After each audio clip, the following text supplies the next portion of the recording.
service the flag of Guyana, and to be loyal to my country, to be obedient to the laws of Guyana, to love my fellow citizens, and to dedicate my energies towards the happiness and prosperity of Guyana.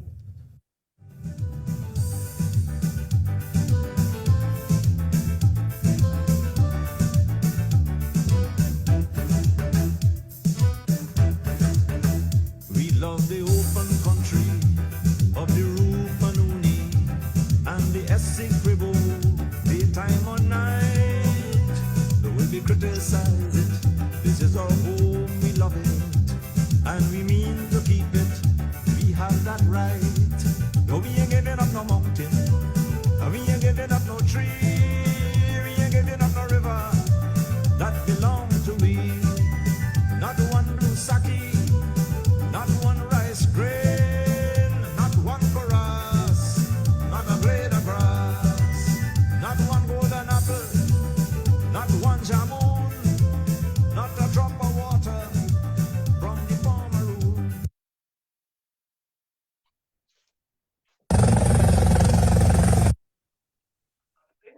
This is about the border situation. Hello, good evening, everybody. I just wanted to welcome you to the forum, but to let you know, in about 5 minutes or so, we will start. I just want to give some other folks an opportunity to get on the call. So just bear with us. In 5 minutes, we will make an official start. Thank you.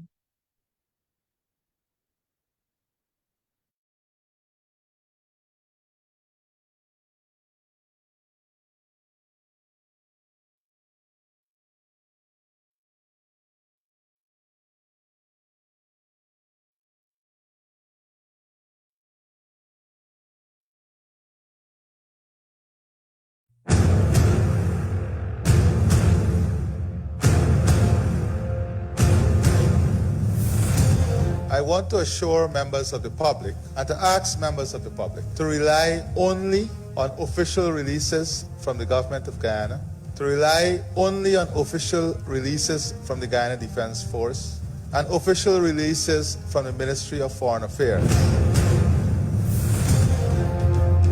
There has been continuous engagement with foreign ministers in the region and outside of the region at the level of the Guyana Defense Force. So there is absolutely no space we are leaving in relation to the seriousness through which we are treating this matter. We have no interest in engaging in any conflict. Our primary focus is to ensure that this region remains a region of peace. That is why we are pursuing this matter relentlessly through diplomacy at every level. I believe strongly that there is no fear that should be driven in the Guyanese people or in our psyche at this moment. What Venezuela seeks by way of this so-called referendum is a license not only to break the law, but to crumble it to bits. A license to violate and destroy Guyana's fundamental rights as a sovereign state. After the hearings of November 14th and 15th, Guyana is confident that the court has understood its petition and that within a short time it will issue an order directing Venezuela not to take any of the actions for which it seeks the endorsement of its people on December 3rd.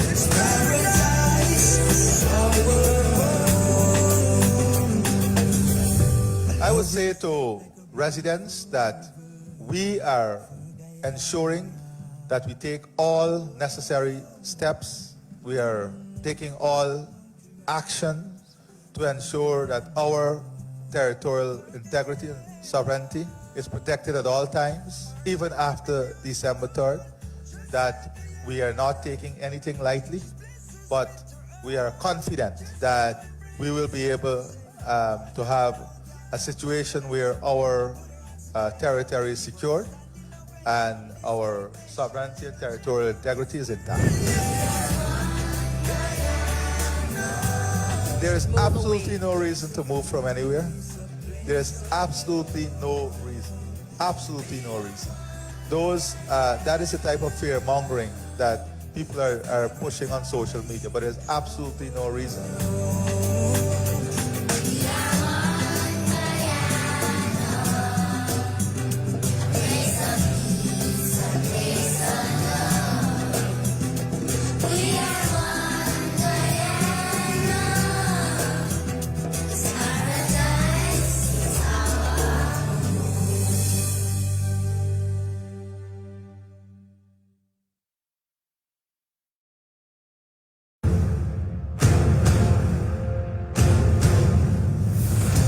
I want to assure members of the public and to ask members of the public to rely only on official releases from the government of Guyana, to rely only on official releases from the Guyana Defense Force and official releases from the Ministry of Foreign Affairs.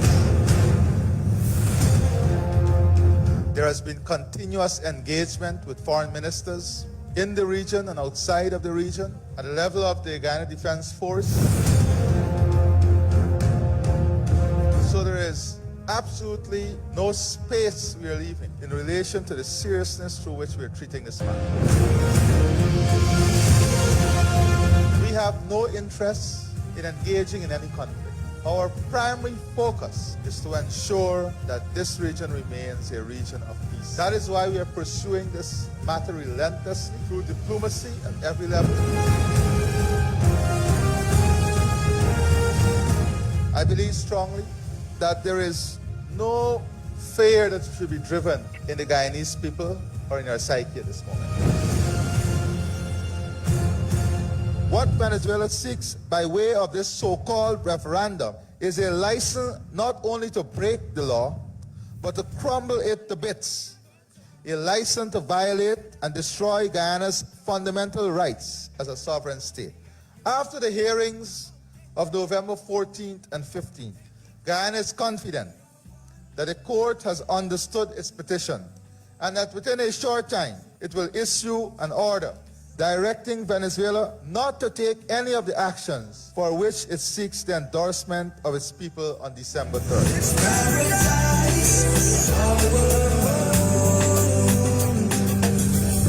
I would say to residents that we are ensuring that we take all necessary steps.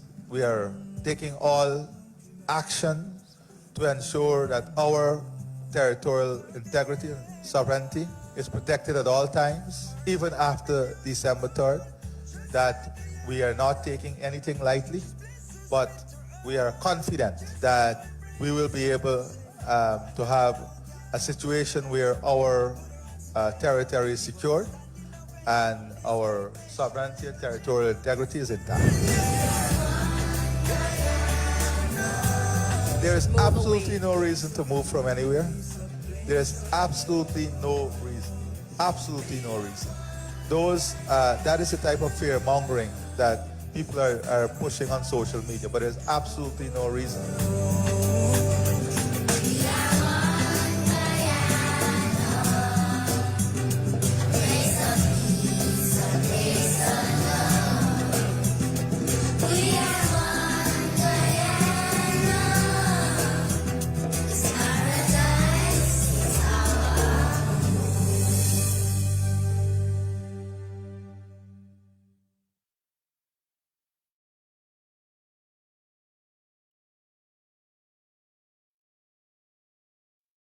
All right. Hello, good evening. And we're Actually, I'm excited, senor. about Why to are you make excited, Jose? Probably because you're holding his stick. so basically let's get some persons to mute their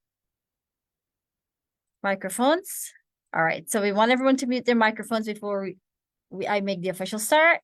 So there's no disruption or distraction. Great.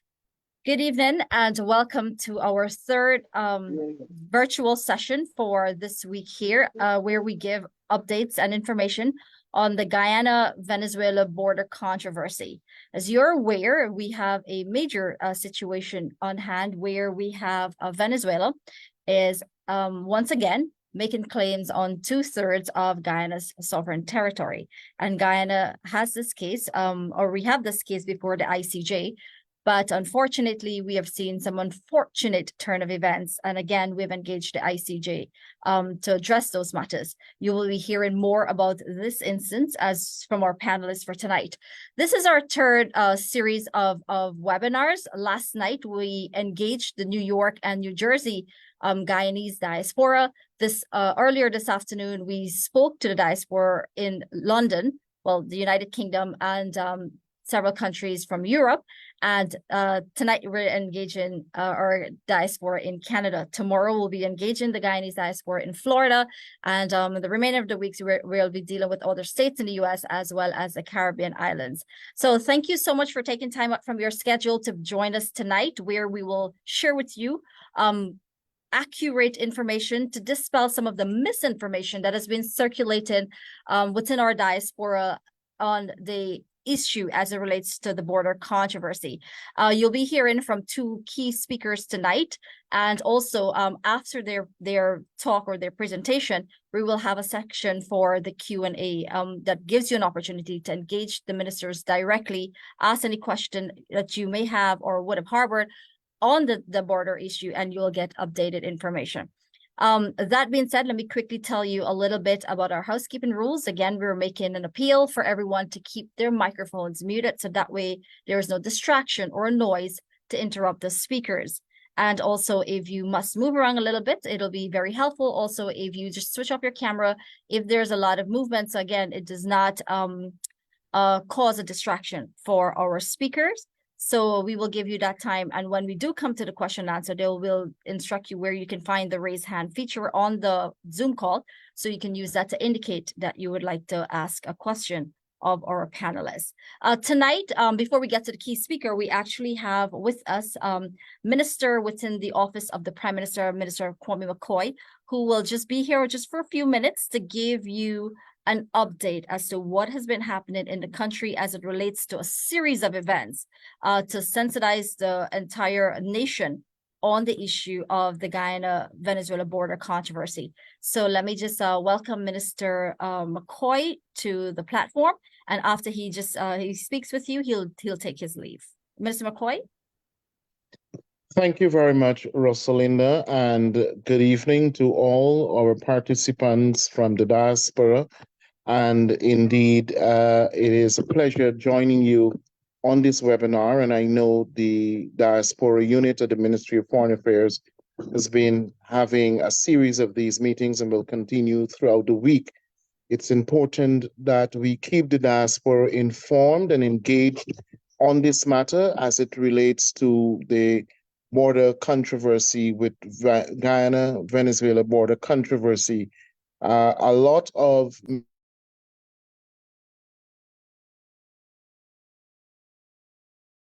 around, well, basically permeating the environment, and therefore we want to be able to work with you to provide what is the factual information and information in the right context that you can educate yourselves and you can utilize to share with others. As you know, we have over the many weeks been faced with this situation where Venezuela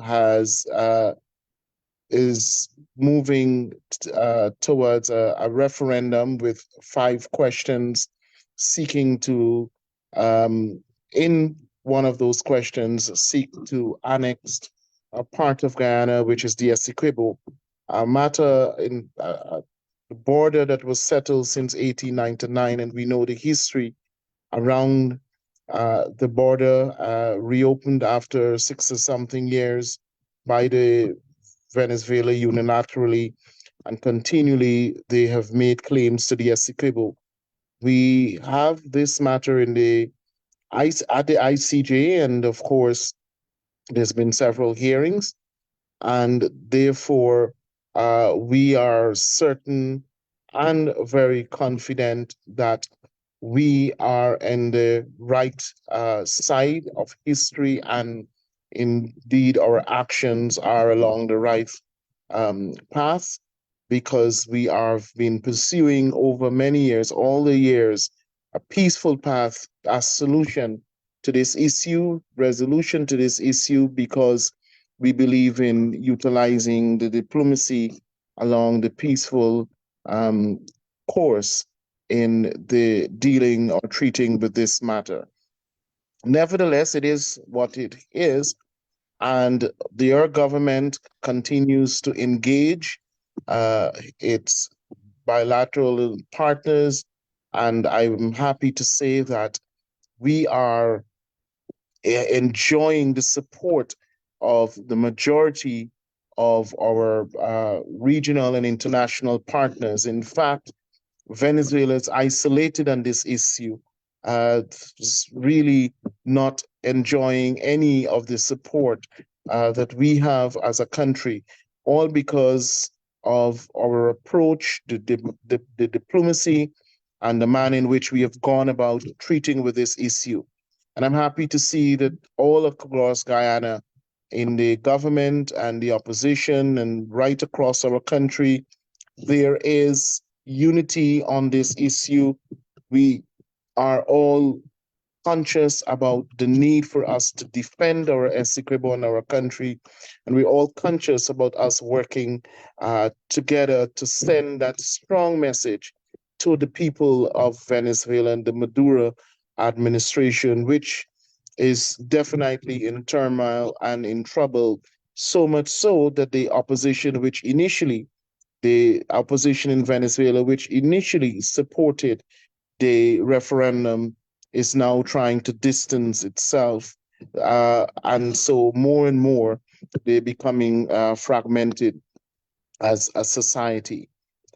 We have a number of activities that we've been planning, and you would have seen us mounting initially a map campaign, which we asked our citizens and members of the diaspora to upload the Guyana map on their Facebook and other social media platforms. And we have successfully gotten thousands of Guyanese to participate in that exercise, which commenced on November 13th. And then we have to continue that exercise nevertheless, because every single day we need to remind the Venezuelans and the rest of the world that Essequibo belongs to Guyana, and this is what our map looks like. We have had several public engagements, and inclusive of yesterday's sensitization and awareness sessions across the public sector and in the private sector bodies, where in these places the staff congregated and benefited from presentations and poems and national songs, all part of our demonstration of our patriotism and our love for country and pride of our beautiful Guyana. And so across Guyana, we have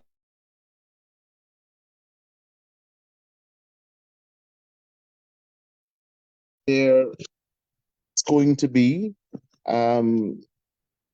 many such activities during the week, and people are celebrating or are doing their own activities in various ways to demonstrate their patriotism and their commitment in defense of our border. But on Friday, the 1st of December, we have a number of activities as well. We have our school children right across Guyana who will be participating in similar sensitization exercises, where they get involved in display of the map, the coloring of the map, quizzes, and other activities for all levels of children in our schools. Then later in the day at around noon, our Muslim brothers and sisters will get together in prayer in their respective mosques and the circle of unity, where they will hold hands and chant and sing national songs, etc., as part of their show of support on this issue and in defense of Guyana's sovereignty and territorial integrity.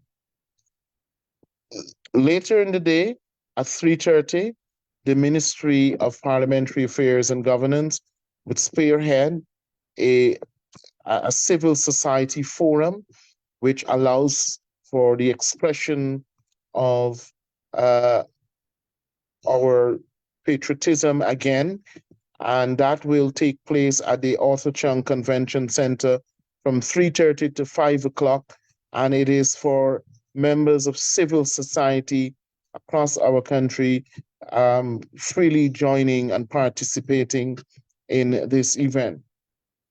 On Saturday, we have the 7 Days Adventists and other Sabbath worshippers in their day prayers and circle of unity throughout the day and at their various places of worship.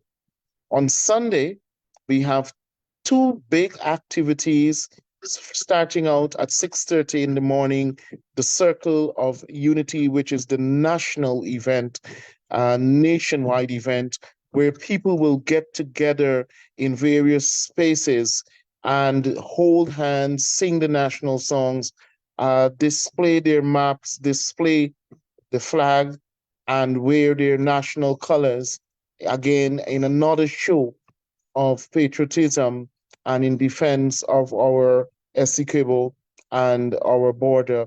So that takes place 6:30 in the morning, and we want maximum participation. We'd expect you will join us from wherever you are through the social media, and to have in your own way your little type of events and circle of unity, whether it's in your backyard, in your home, wherever, as a extension of what we'll be doing here in Guyana. Then during the day, throughout the day, you have the day of prayer for Christians and Hindus and other worshippers, Sunday worshippers throughout the country. And again, their own little holding hands and circle of unity demonstrations. And the big main event in the evening is what we call the Night of Patriotic Reflection. That will be at the National Stadium, and that will take place at 5 p.m. But we're asking everyone to be there seated by 4 o'clock in the afternoon, 4:15, so that we can get started promptly at 5 p.m. And that is indeed an opportunity for us to demonstrate in our large numbers, in our thousands and thousands, that Guyana has strength and Guyanese have strength, and that we are prepared to defend our border and our Essequibo. And so it is important for you to encourage and help to mobilize your families and friends and neighbors and whoever they are from wherever you are, to get for them to be involved in these activities, because strength, the number is very important. We need to demonstrate the strength. We need the world to see us all united. We need the world to get the message that this is all about us being serious and in defense of our border and our country. And so those are some of the activities. As you know, President Ali has a number of engagements, including on Sunday. He will be addressing a forum by the CIOG at 10 o'clock in the morning. That's again on December 3rd. And then later in the evening, the Night of Patriotic Reflections. So it is a very hectic period for us, but one in which we all together, all in one, at one, the opposition, civil society.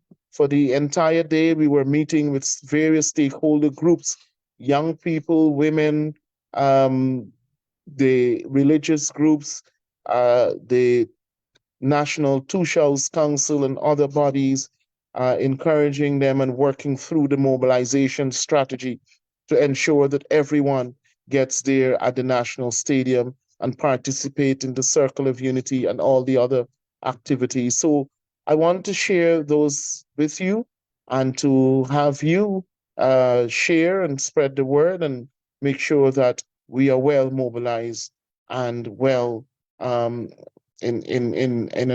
a turnout that will be most impactful and the best that we've ever had in our history.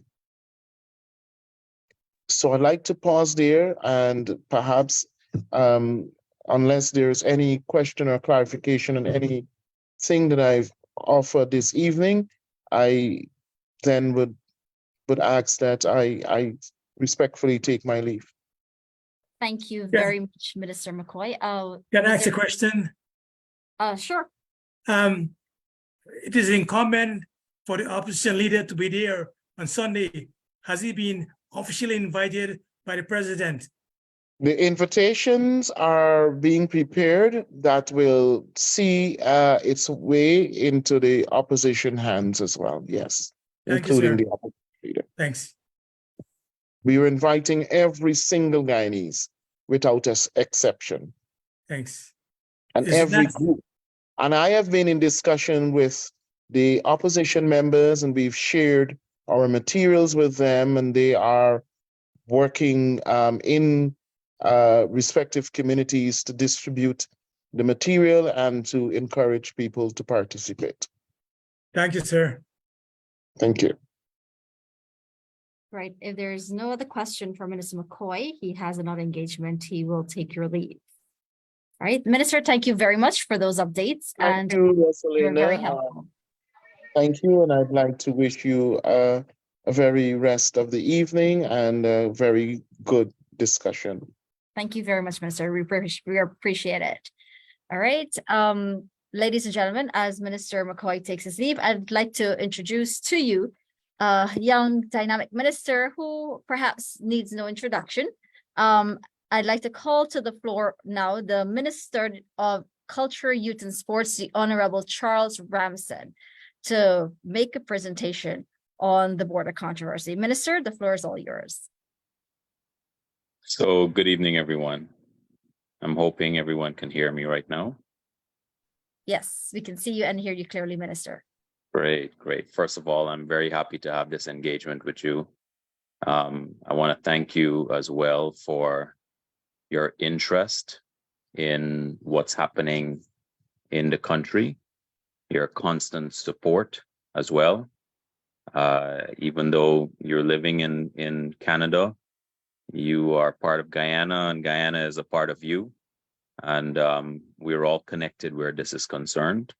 So the international engagement, as far as we're concerned, is very important, especially in relation to our Guyanese brothers and sisters. So this is a very important way in which we are trying to field our engagement across not just Guyana, but across everywhere we can get this type of information out. But this particularly is a special session that I wanted to have with you, which is more of an informational sharing session. That's a briefing on what this controversy is about, because many of us, young or old, we may have heard about some particular topics or subject matters related to this issue, and we may not be fully aware of the history behind it and what it actually means, and how we can best use that information to educate other people too.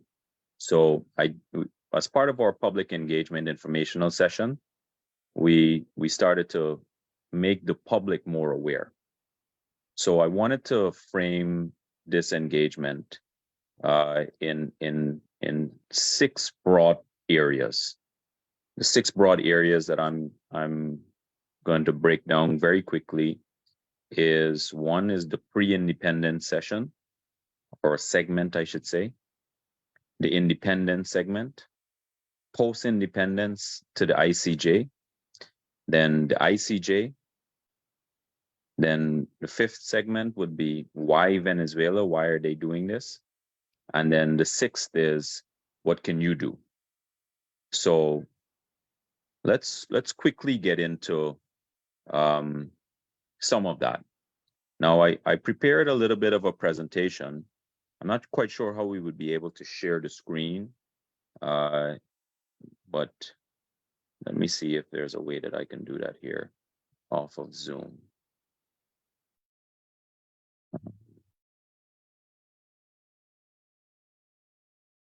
Actually, what I'll do, Rosalinda, if you can share this when I ask you to. Sure. And the share screen is active, so you can if you're able to access it, you can share. Are you able to?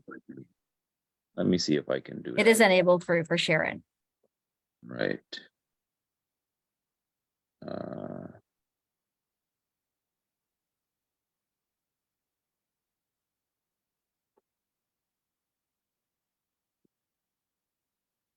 All right, let's continue on this basis, and then I'll at the appropriate point, Rosalind, I'll just ask you to share this as well. Okay.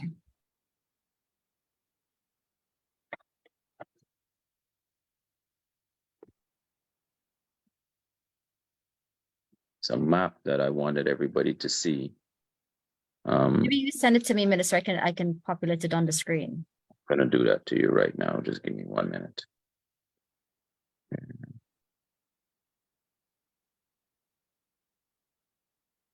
It's not moving. All right, let's continue, and then if we get it later, I'll share it with you.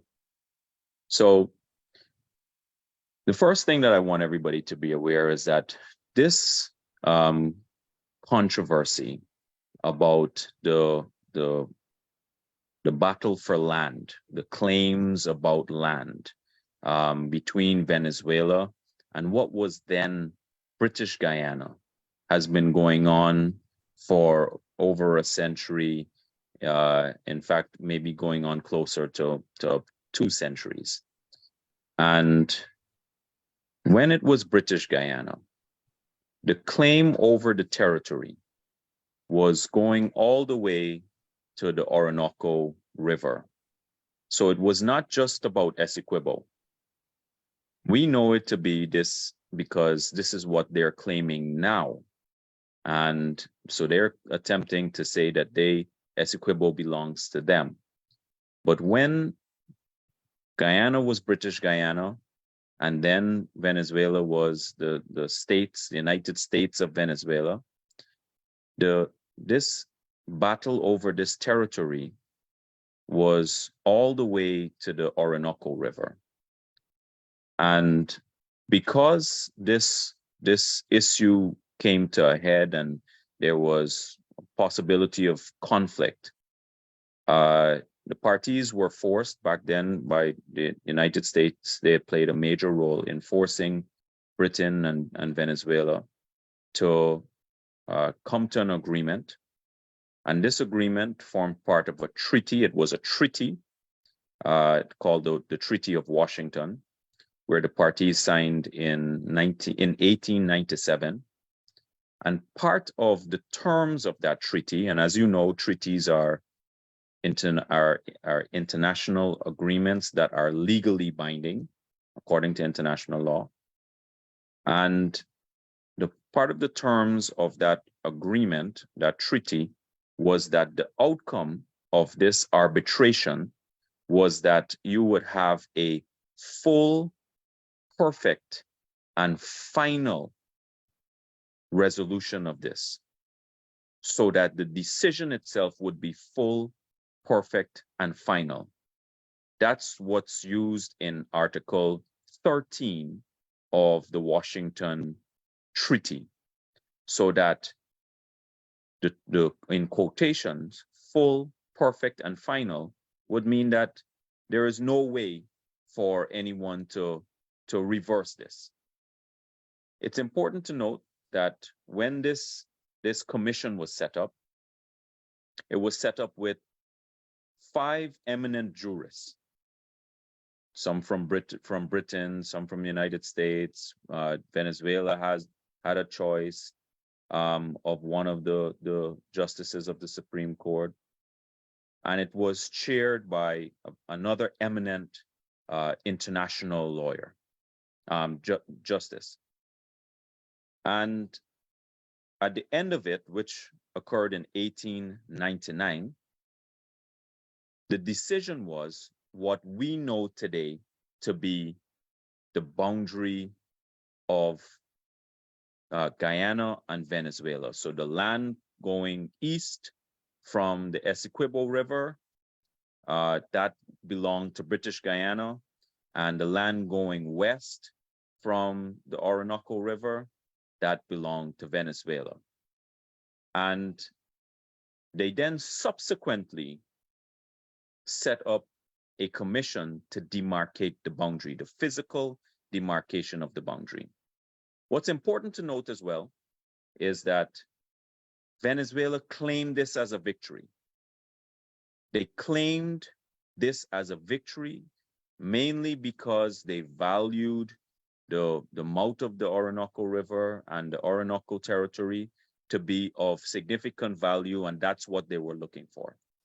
In fact, there are correspondence that emanated from the Venezuelan ambassador, the foreign secretary. It was then ratified into their constitution.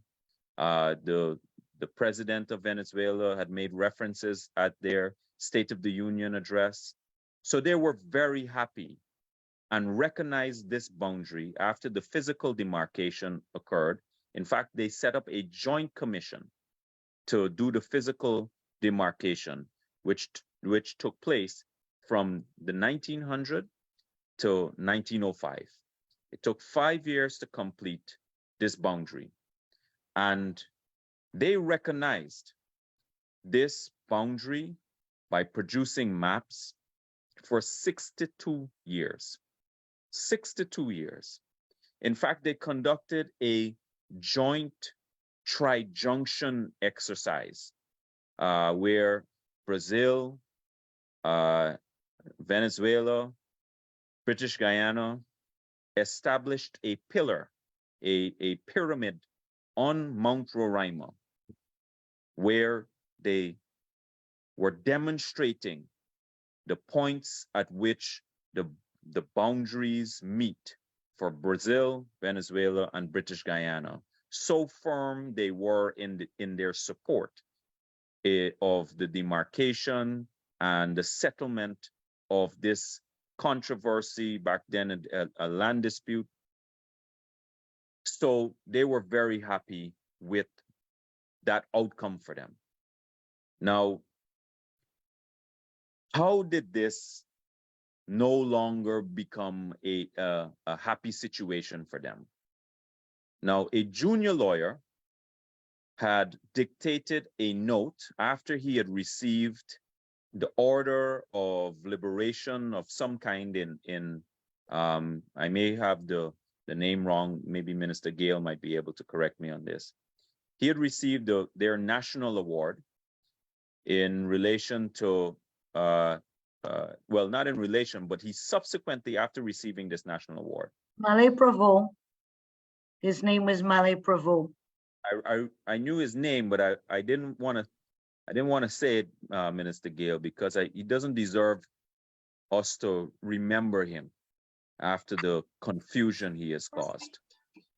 But he dictated this memo to a firm in the US, but asked that this memo would not be opened until after his death, and he died in 1949.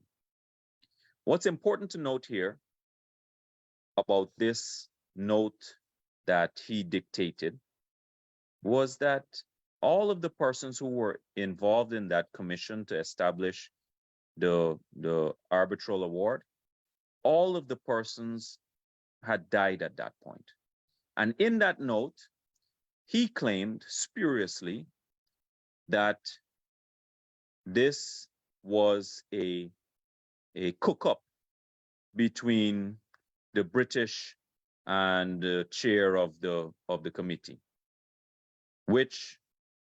for which he provides no evidence, has proffered nothing to substantiate this. What's also important to note is that for 13 years, Venezuela placed no reliance on this memo and made no mention of it until Guyana was ready to have its independence.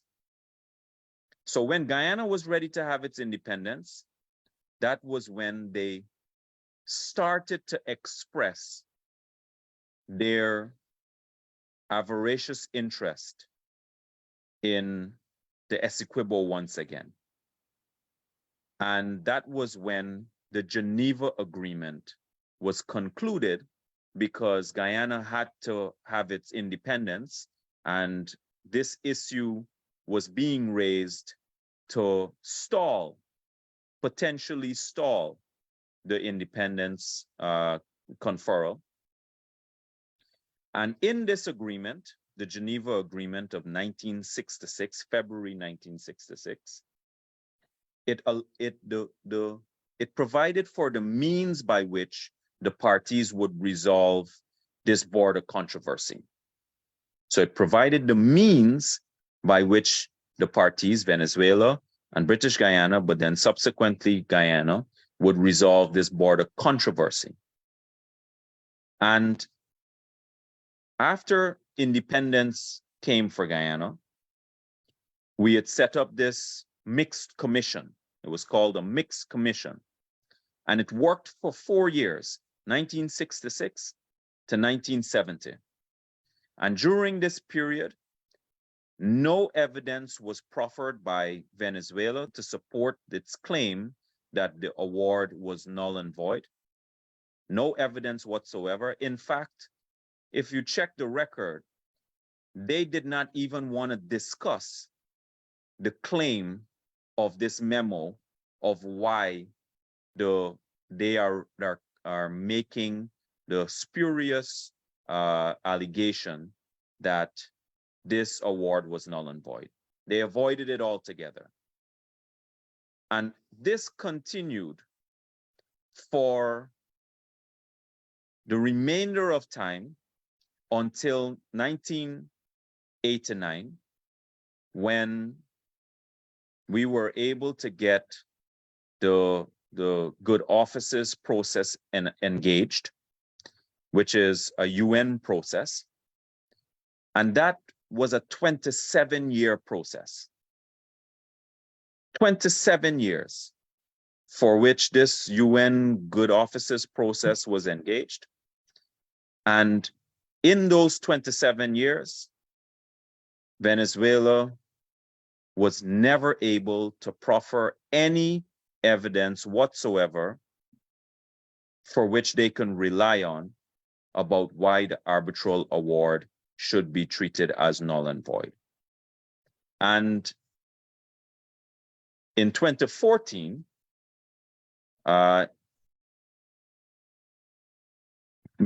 President Ramatar had signaled our interest to move to an ICJ process, which was also signaled by President Granger, and the Secretary General, Ban Ki-moon, of the United Nations, had asked Guyana to have another year of this mediation good offices process. And then when that failed, he had a special 1-year process of good offices where he appointed a special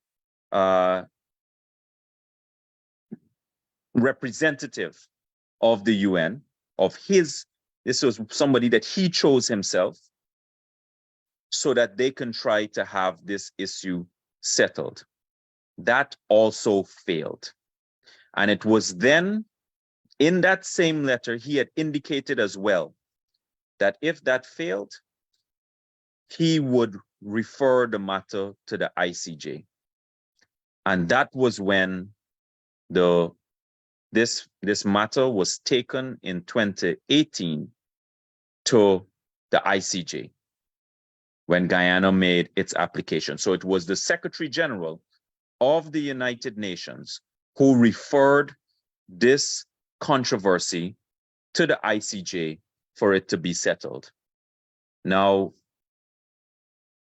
the reliance on this process was all outlined in the Geneva Agreement of 1966. What you should know about the ICJ is that this is the principal judicial organ of the United Nations. It's the one of 6 principal organs of the United Nations, but it is the principal judicial organ of the United Nations. What you should also know is that this court is usually for any kinds of disputes that are related to matters between states. And for matters to reach there, court matters to reach there, parties have to consent. They have to consent for their cases to get there. Venezuela, by the Geneva Agreement in 1966, already gave their consent. So when we took our case to after it was referred and the application made, Venezuela argued that it did not have jurisdiction. The court did not have jurisdiction to hear the case. The court ruled in 2020 that it did have jurisdiction. In fact, Venezuela had submitted documents to say that it did not have jurisdiction, even though Maduro had said that it would not appear before the ICJ, it will not get involved in the ICJ. It submitted documents to say that it does not have any jurisdiction. Subsequently, once again, the court ruled in 2023, in April of this year, that they do have jurisdiction because Venezuela appeared in this instance. And the court ruled that it does have jurisdiction to hear this case. What has Venezuela done since then?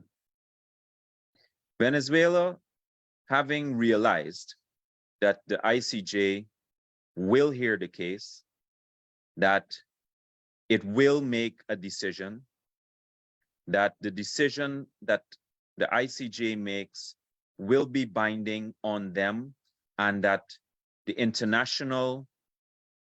every country in the world will recognize the decision coming from the ICJ. So they will be the only ones that will say that, can claim that Essequibo is theirs. What did they purport to do?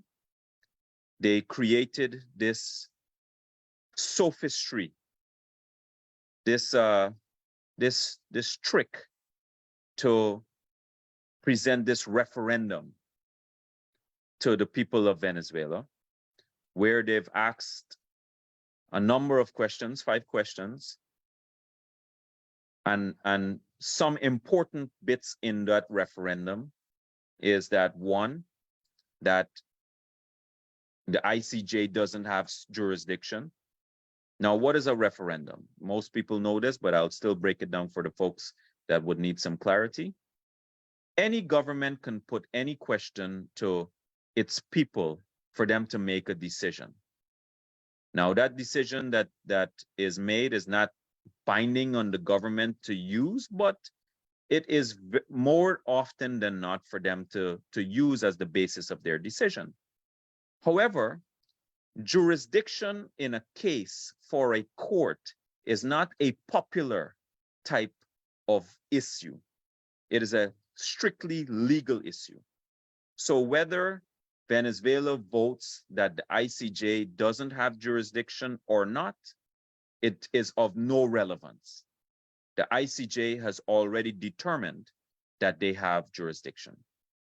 They are also in that referendum also claiming to incorporate Essequibo as a state of Venezuela and seeking to distribute ID cards, etc., into the territory of Venezuela, the county of Venezuela, of Essequibo.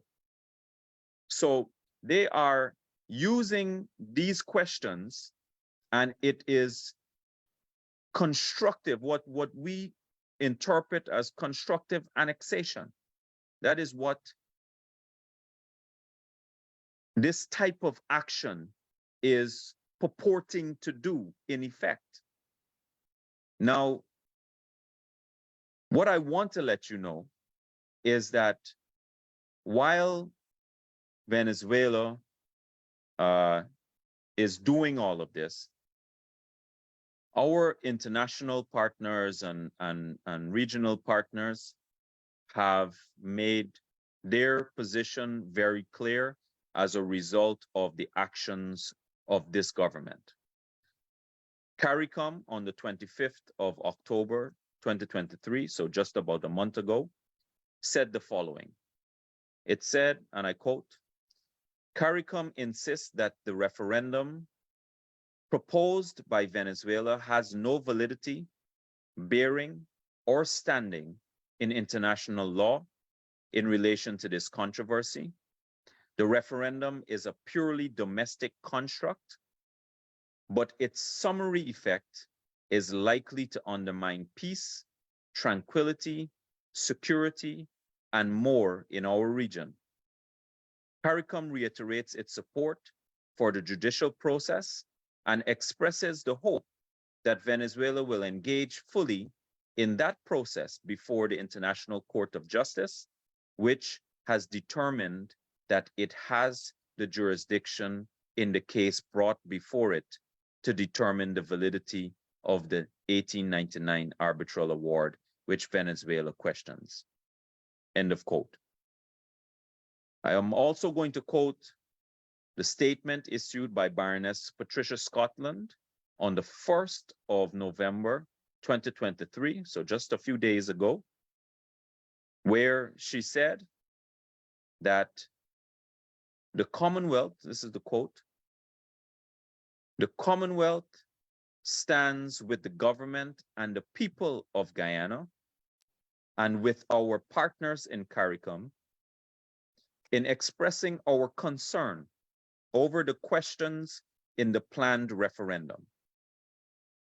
And the Commonwealth continues to stand for the rule of law and reaffirms its firm and steadfast support for the maintenance and preservation of the sovereign and territorial integrity of Guyana and unobstructed exercise of its rights to develop the entirety of its territory for the benefit of its people. End of quote. I will also quote finally Luis Almagro, who is the Secretary General for the Organization of American States, who issued a statement on September 19th, 2023. He said, and I quote, "We vehemently decry intimidatory tactics that seek to undermine the principle of good neighborliness. We recognize the right of Guyana to welcome investors. Guyana must preserve its territorial integrity and security by addressing its case with Venezuela at the ICJ." What I also want to point out is that there is not unity in Venezuela on this subject. Just a few days ago, the main opposition challenger to Maduro issued a statement to say that the referendum on Essequibo must be suspended. So while she also believes that Essequibo belongs to Venezuela, her view is that it should be settled at the ICJ, and her view is that the referendum must be suspended. So there is not unity on the subject in Venezuela. Now, I'd like to share my view in relation to why Venezuela is doing this. Venezuela has always been interested in the Essequibo, except for the period where when I said that they recognized the borders. So it has always been an issue about greed. And why are they doing this now? Is because I believe, amongst other things that I'm going to suggest as well, is that it becomes the revelation of a national lie. So there are many places that you can lie in life. There are certain places that you can't lie. They can't go and tell that cook-up story to the ICJ. The ICJ will laugh them out of there, just like what happened during the 33 situation is not a majority of 65, and the 5-month rigging attempt here. This would be an international ludicrous situation for them to present their case there. It also, I believe, allows for a way in which Maduro can help to sustain his own political power. So by trying to drum up this national fervor over Essequibo, hopefully that will help. That is what he is thinking. Hopefully that will help him in his political fortunes. But the fact is, 7.5 million people and more have fled Venezuela. They've fled Venezuela because of the economic hardship that the country has been facing. We also believe that it's jealousy. Guyana is starting, its star is starting to rise in the region. We are showing that we have been able to manage so far our oil resources, and that theirs is dwindling and ours is rising. And they have proven that they have failed in the management of their oil economy. And there is a lot of international acclaim and aplomb about how Guyana is managing its oil resources now for the benefit of the people and for the diversification of the economy. And I also want to make reference about our success at the International Court of Justice, because we have had success in relation to settling the border dispute that we had, or the maritime border dispute that we had with Suriname.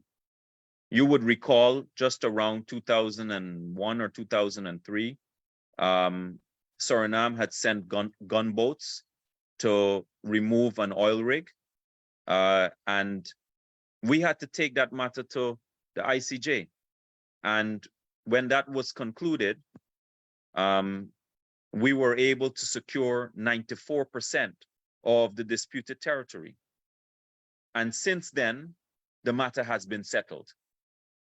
No question about whose territory it was, no claim, no overarching reach. Venezuela has always been interested as well to return to this bilateral engagement. In fact, President Ali disclosed that Venezuela had written to him to ask to return to the bilateral engagement to avoid this ICJ route because they know they will not be able to succeed at the ICJ route because their case is extremely weak and tenuous. So here is what you can do. First of all, on the issue, it's important that we remain totally united. All efforts to signal our unity on this issue must remain firm and unwavering. Showing our national strength on this issue is something that we must always do to signal our strength in relation to Venezuela. Second is, don't panic. The government of Guyana is doing everything that it possibly can, non-stop, to deal with this issue. That's why you would have seen a number of things happening over the last few weeks, and you will see a number of things happening in the future. I would also suggest too that be clear about your sources of information. So Venezuela is attempting to engage in psychological warfare too. They are trying to penetrate our borders, trying to penetrate our people in relation to the type of information that they want to get over to us, to make us fearful. So I'd say, listen to official government sources of information.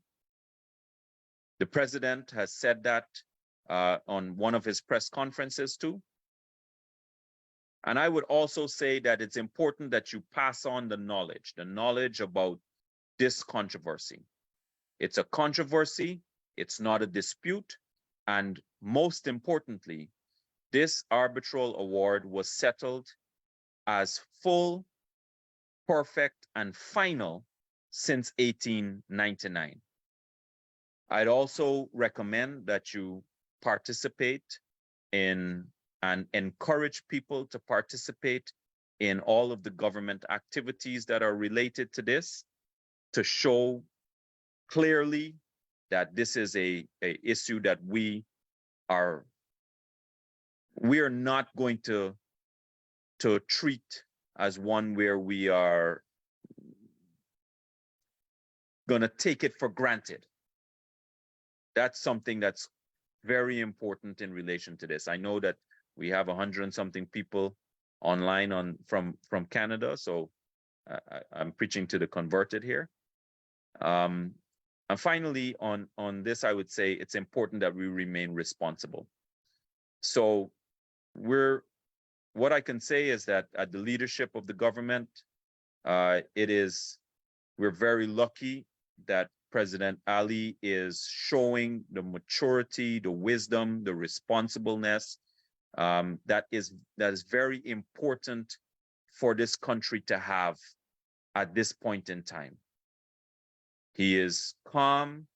He is showing the way in which this is supposed to be done and focusing on getting our international support while at the same time getting our case heard.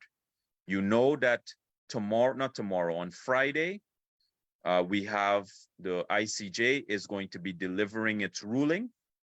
It's delivering its ruling because of an approach and an application that the government made in relation to this referendum that Venezuela wants to have, to issue prohibitive types of measures and orders that are interim, so that we can seek the protection of the court. Also, as it relates to the wisdom and responsibleness that we're asking people to display, is also in relation to not becoming xenophobic. So it is easy to become really upset. I've made this point before in our public engagements that if somebody wants to take 5 inches of your land or 6 inches of your land, you become upset. Much less when we, as national leaders, let alone anyone who's interested in Guyana and who is born here and connected to here, when another country spuriously and ridiculously wants to claim 5/8 of our territory, it is easy to get upset. In fact, it's the most instinctive response. But it's also important that we remain wise and we act strategically about how we are going to respond to this and continue to respond so that we succeed in having this matter settled once and for all. So I'm not going to touch on the national activities that we have planned because Kwame spoke at length on that, but we would want you to be involved. We will, for some of these activities, we will have them streamed. So I would want everybody to be involved. I think even if it's online, being there in spirit is equally important to us as being there in physical form. We know you would have wanted to be there in physical, but I would have also wanted to be there in physical to have this engagement with you. But if you can be involved in the virtual engagement, that is just as important to us. So that's my briefing session with everybody. I hope everybody is much clearer on the history of this, the legality of it, and also the strength of our case, and to know that that we are all involved in this, and the government is doing everything that it can, and you have a very important role to play in everything that we're doing to settling this issue. Thank you very much. Great. Thank you very much, Minister, for a very comprehensive historical context for the border controversy. And don't worry, to our Canadian diaspora in Canada, you'll get an opportunity to see Minister Ramson physically very soon. So rest assured of that. Without further ado, I'd like to introduce to you someone who, again, needs no introduction, but the vast knowledge and eloquence of this minister will definitely fill in the gaps in terms of the information that is needed as to where we are currently on the border controversy. Ladies and gentlemen, it is my honor to welcome on screen the Minister of Parliamentary Affairs and Governance, the Honorable Gail Teixeira. Good evening, Guyanese, and also friends of Guyana, who some of your names I recognize, who may not be Guyanese, who are joining us and lending support. My colleague, Minister Ramson, gave a shortened version of what is a 124-year-old saga. As he's correctly said, this is a controversy and not a dispute, in that we are emboldened and assured that the 1899 arbitral award of our land boundaries were final and perfect solution to the issues. And so what I'll try to focus on is some of the other issues that we need to contextualize this whole thing with.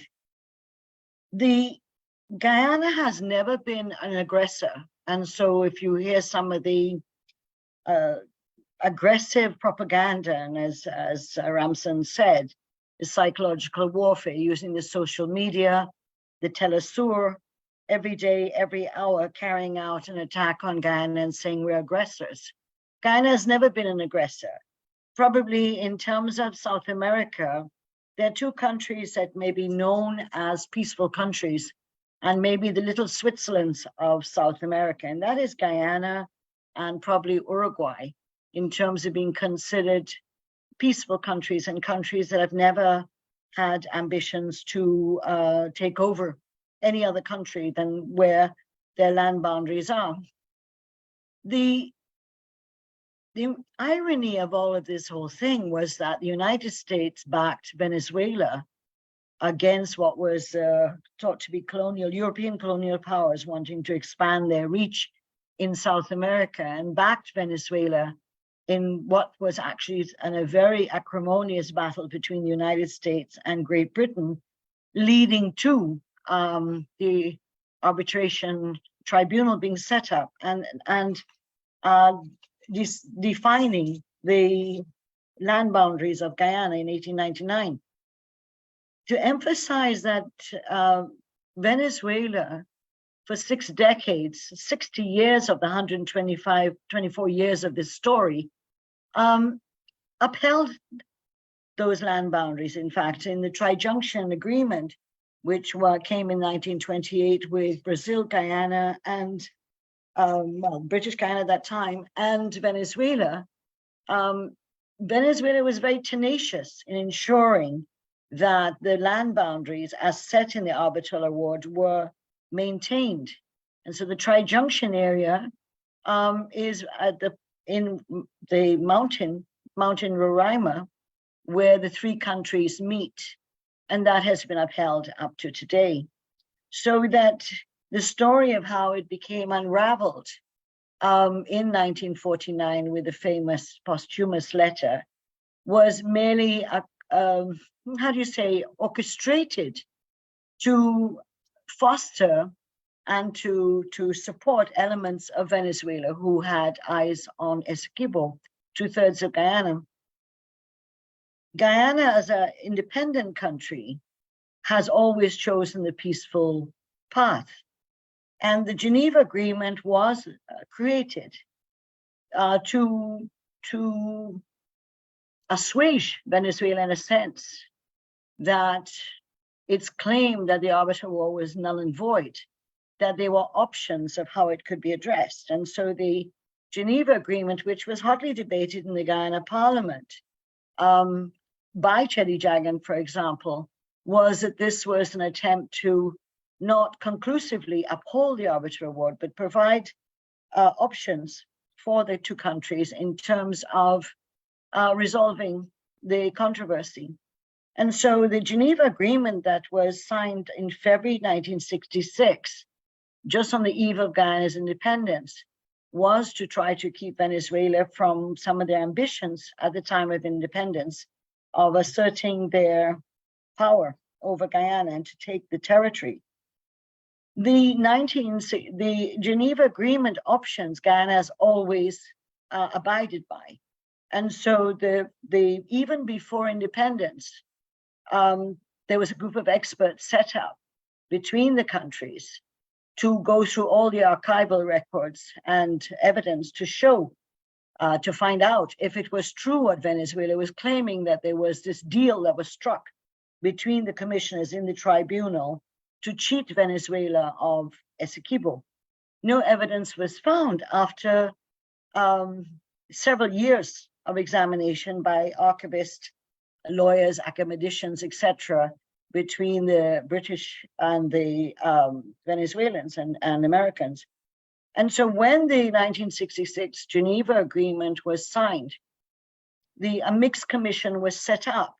And that mixed commission also spent many hours, many years, trying to find evidence which could not be produced. And then there was a hiatus, there was no meetings. And finally, between 1983 and 1990, the parties then engaged in looking at the second option. So the mixed commission was one option. The second option was to go to the good officers process, where the Secretary General would appoint a good officer, which both countries would accept. And that went on between right up to 2017. As Ramson said, the government of Guyana in 2014 approached the Secretary General saying, look, we've been at this for a long time and we're getting nowhere. Venezuela keeps asserting their territorial ownership of Essequibo. What triggered this move by the Guyana government in 2014 was the seizure by Venezuela of the ship that was doing oil exploration and seismic studies, etc., in anticipation of Guyana having oil.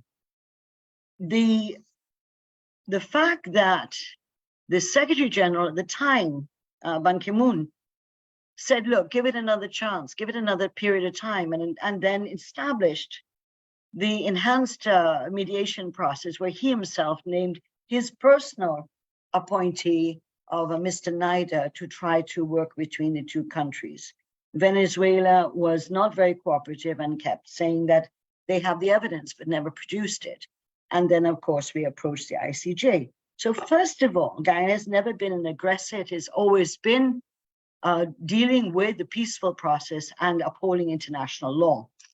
The second thing had to do with the approach to the ICJ, which I think Ramson has described, and in which we are looking forward with great anticipation to the ICJ ruling on our request for provisional orders to restrict Venezuela from acting on the referendum, which would interfere with Guyana's sovereign rights. And so the president has very clearly said in an announcement that we neither, quote, we neither expect nor need the court to stop Venezuela from holding its referendum.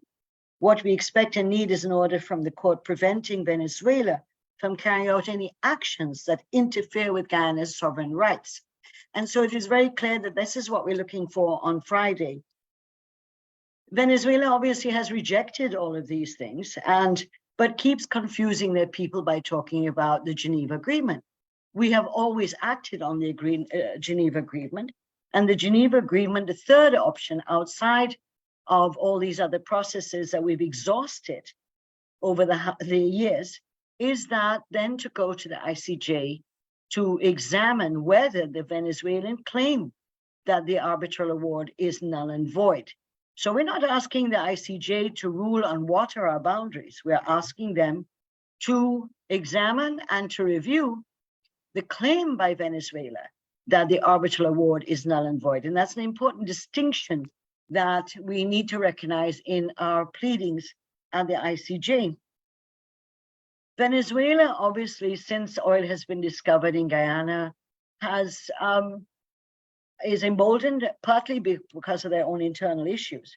But there are a number of factors I need to explain more. So we have the processes that we've abided by. We've been peaceful, and we have chosen the international approach of diplomacy and defense diplomacy. We have made it very clear that we are preparing for all and any eventualities. We are not being naive, nor are we banging the sabers of war. But we are a peaceful country, and we're a small country in comparison to obviously Venezuela. And we're a small population in comparison to Venezuela. But our cause is righteous. There is no doubt about the 1899 arbitral award. And so we are on the right side of history, or somebody prefers to say we're on the left side of history, depending on your ideology. But the defense diplomacy includes our neighboring countries who we have very good relationship with, as well as the fact that we are not alone as a country. We have had outstanding support from the Organization of American States, Almagro, the Commonwealth, the statements that were read by Dr. Scotland, Baroness Scotland, as well as CARICOM and the United Nations, because Ban Ki-moon agreed, and it was supported by the incoming Secretary General, which is Guterres. And so we are on the right path in terms of ensuring that our territorial integrity is protected and that we have the support of the most powerful body in the world in terms of the International Court of Justice. So these are just listing peaceful approach, diplomacy and defense diplomacy. And if it is required, were Venezuela to take adventurous and reckless action, that we will approach the regional security system to invoke that. And so we are not being naive. We are not sitting on our laurels doing nothing and pretending that nothing can happen, but we're also not ratcheting up the situation. So despite the horrible social media, and some are extremely distressing and disturbing, and the kind of social media postings on TikTok and so on, which for us as Guyanese here, and particularly for our people, is meant to intimidate the Guyanese population. That the statements by Maduro himself and others that the politicians here are in the back pocket of Exxon, this is Exxon country taken over. But Mr. Maduro seems to forget that he signed the Barbados Agreement just a few weeks ago to start lifting sanctions on Venezuela, because you remember that President Trump imposed sanctions on Venezuela, the 5th largest producing oil country in the world, because of what were the criticism of the Maduro regime, and even went so far as to appoint an interim president, Mr. Guaido. Mr. Guaido is now ensconced in the United States, and the new opposition leader, Machado, who had a popular vote to elect her to be the candidate in the next elections, was dethroned by the judiciary of Venezuela. Now, this will impact severely on the Barbados Agreement. The Barbados Agreement was based on a commitment by the Venezuelan government, that is, that they would allow the opposition to participate in the elections. The elections would be free and fair. They would be monitored by international observers. So the first act in terms of the Barbados Agreement has been to interfere in the process of Machado being elected. And you know, Machado is female. She's a politician that has been around for a little while. And so she doesn't have a different view than Maduro on Essequibo. However, that the agreement that was brokered in what's called the Barbados Agreement with the leadership, in many cases, of Norway, to try to bring the countries internally to some unity between the opposition members and the government in order to lift some of the sanctions, mainly in terms of relief, food and other relief to the Venezuelan people who have been having a very difficult time. But were Venezuela to go in any reckless direction, it is very clear in the Barbados Agreement, it talks about reimposing sanctions on Venezuela. And Machado's statement calling for the suspension of the referendum is in that context. And in that she is saying that suspend the referendum, as it will have an impact on Venezuela's image globally. It will have an impact on the ICJ and what the ICJ would rule in relation to Guyana's case that it's brought against it. And of course, in terms of reimposing sanctions on Venezuela.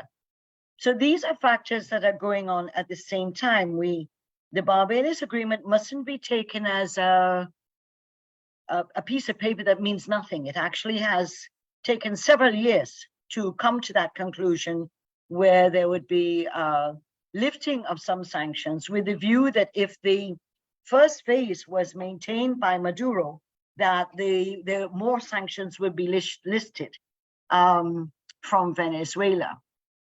The importance of the zone of peace, as it's called, I want to remind you that the last time that there was, where this region, the hemisphere, that is the Americas, was under threat, was in 1961 with the Bay of Pigs, and in 1962 with the Cuban Missile Crisis between the United States and the Soviet Union.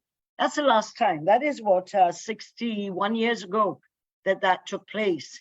And since then, the zone peace has been maintained in the Americas, this hemisphere, and in particular, and of course, in South America. There's been no such kind of cases of annexation between countries. Now, almost the whole of South America, there are border issues. Not all have arbitral awards like we have, and many of them have been cause for controversies between countries, but not led to annexations or threats of annexations by countries on the continent. And so this action by the Maduro government, of course, has been triggered by the worsening conditions in Venezuela. And in addition to that, we must remember that 6 million people have fled from Venezuela with their families to Colombia, to Brazil, to other parts of South America, and of course to Guyana. At this point now, there are about 30,000 Venezuelans who have been coming here since 2017. That's when the exodus of Venezuelans started into Guyana, not 2 years ago, not a year ago, not a few months ago, but 2017. And a parliamentary sectoral committee on foreign affairs had called in the then government to answer what was going on with the number of Venezuelans coming in, what was going on in the country. And so Guyana adopted and has continued to adopt a humanitarian approach to the Venezuelans who have fled their country, many of them with very little possessions, to come here. And I want to remind Guyanese that in the 1970s and 80s, thousands of Guyanese fled to Venezuela, to Brazil, to Suriname, to United States, to Canada and the Caribbean, based on the fact that there was a lack of democracy in Guyana, there were rigged elections in Guyana, and we were going bankrupt as a country. And so out of those 30,000 people I've mentioned, there are thousands of those persons who are Guyanese. They're descendants of Guyanese, and persons who are born maybe in Venezuela, but of Guyanese parents. And so according to our constitution, they're entitled, they're recognized as Guyanese citizens. And so we have to remember that this hysteria that is created by certain media people and social media, that the Venezuelans are the problem, is distorted, because the Venezuelans, a large portion of those are Guyanese, descendants of Guyanese, some are grandchildren of Guyanese, and have certain rights under Guyanese law and constitution. And we are there to ensure that on a humanitarian basis, that the migrants from Venezuela, who by the way are not all Venezuelans or Guyanese descendants, some of them have been living in Venezuela, who are Colombians, who are Dominican Republic, that have come to our country. The Venezuelans here have been given access to free health and education, to try in some cases to offer accommodation where we can offer it. And on the border with Region 1, the Warao people, who are a sister group of the Amerindians on our side of the border, are extraordinarily poverty-stricken. They are what our Amerindians were living on the border in the 1970s and 80s. That is not what the condition of our indigenous people are in 2023. And so the Waraos are desperately poor. They have no access to health and education in Venezuela, and we've been able to offer them opportunities to settle, to farm, and to take care of their families. Obviously, there are risks involved in this. We are not naive on this either, that there may be persons here who have other agendas and sinister agendas, but the majority of people who come here from Venezuela are persons who are displaced. They are persons who economically are looking for betterment for their country, for their people and their children, and who may return home if there's a change in government in Maduro in Venezuela, and some have made it clear they want to stay here. Why I'm raising the Venezuelan issue is the migrant issue is because on the social media, there are a number of Venezuelans who have fled here, who have been very open on the social media and taking many risks, because we are aware they're being monitored by their own government, to stand up for Guyana, to say that Essequibo belongs to Guyana and not to Venezuela, and that they don't want the Venezuelans to try to take over Essequibo. They've had a small sign of solidarity, activity of solidarity in support of Guyana. A small one because they're afraid, many of them are afraid, they have families left in Venezuela, that they don't want to come under any duress. But there's a new factor in all of this that we did not have in the 1960s or even in 2014. And that is persons here who are openly from Venezuela, who are from Venezuela, but who are saying that they've been treated well in Guyana. They know the difficulties as a migrant community, and one, that we have registered them. The rule of Guyana is that even if you cross the international border illegally, the Venezuelan migrants are asked to go to the nearest immigration and get registered.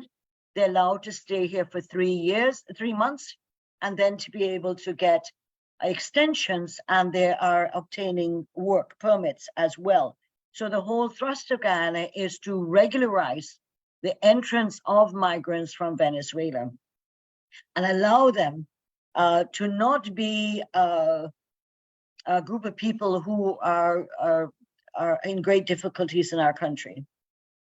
The issues that we're looking at, we don't know what's going to happen on December 3rd. We don't know what would be the activities after December 3rd and in the referendum, whether Maduro will wake up and decide to call off the referendum. I doubt that he will, but that the consequences of the ruling and the further isolation of Venezuela are unpalatable for any leader of Venezuela to take such risk on a country that has historically has been the 5th largest producer of oil. It is a country that has been very developed in some areas and with great poverty in other areas. But we know that these what you call rattling of the sabers by Venezuela will help no one and will not help Venezuela in particular. And in terms of Guyana, we must always remember this, no matter how people feel intimidated or fearful, that we are not alone.